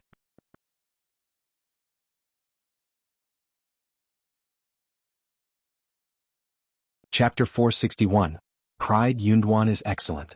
This is what a learned man should be like. Since you are all good friends, we should prepare some presents for them too. Xiao Xian nodded and smiled. You are right, Mom. They had a lot of space in the new house. They had a place to park the wagon and hold the horse. So, Chu Shan and the coachman spent the night at their house and left the following day. Xiao Xian and Miss Fong shared the presents with Miss Su, Yang Xiaoni and Tao Tao, and they were all smiling and thanking Xiao Yunduan and Xiao Xian when they heard how they got the presents. Miss Su was again feeling lucky not to have split hairs with fifth sister-in-law when she was first married. Otherwise she would never have enjoyed any of this. Fresh mutton was the most delicious. For dinner, Xiao Xian made pan-fried lamb chops, roasted lamb spine in sauce, and stewed mutton soup with yam. The roast suckling pig was cut into half and served on the table. The skin was ruddy, crispy and the meat was tender, fat but not greasy. Every bite was a pleasure. They all spoke highly of the main dish which Xiao Xian liked too. It was a big dish that was not easy to prepare, and it was not sold at ordinary restaurants. Only when regular customers in famous restaurants placed a deposit in advance and made a reservation would they cook it. It was a rare chance that this dish could be made. But roast suckling pig might not be easy to get. They could use pork belly to make roast pork, same crispy in skin and tender in meat. The following morning, Xiao Xian had the presents prepared and asked Chu Shan to take them back with him.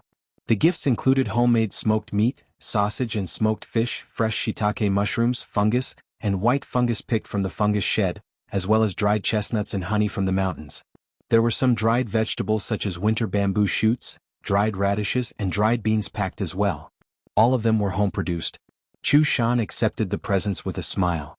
They left early in the morning with warm steamed buns stuffed with mutton and green onions. The first section of the family was so friendly.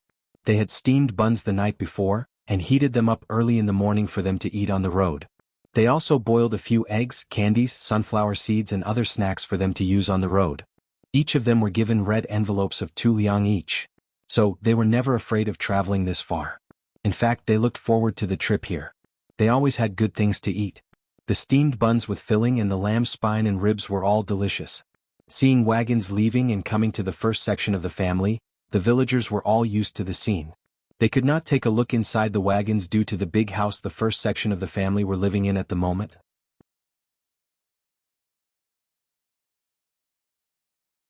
Second uncle and third uncle did not dare to come to the door, since they offended Miss Fong a while ago.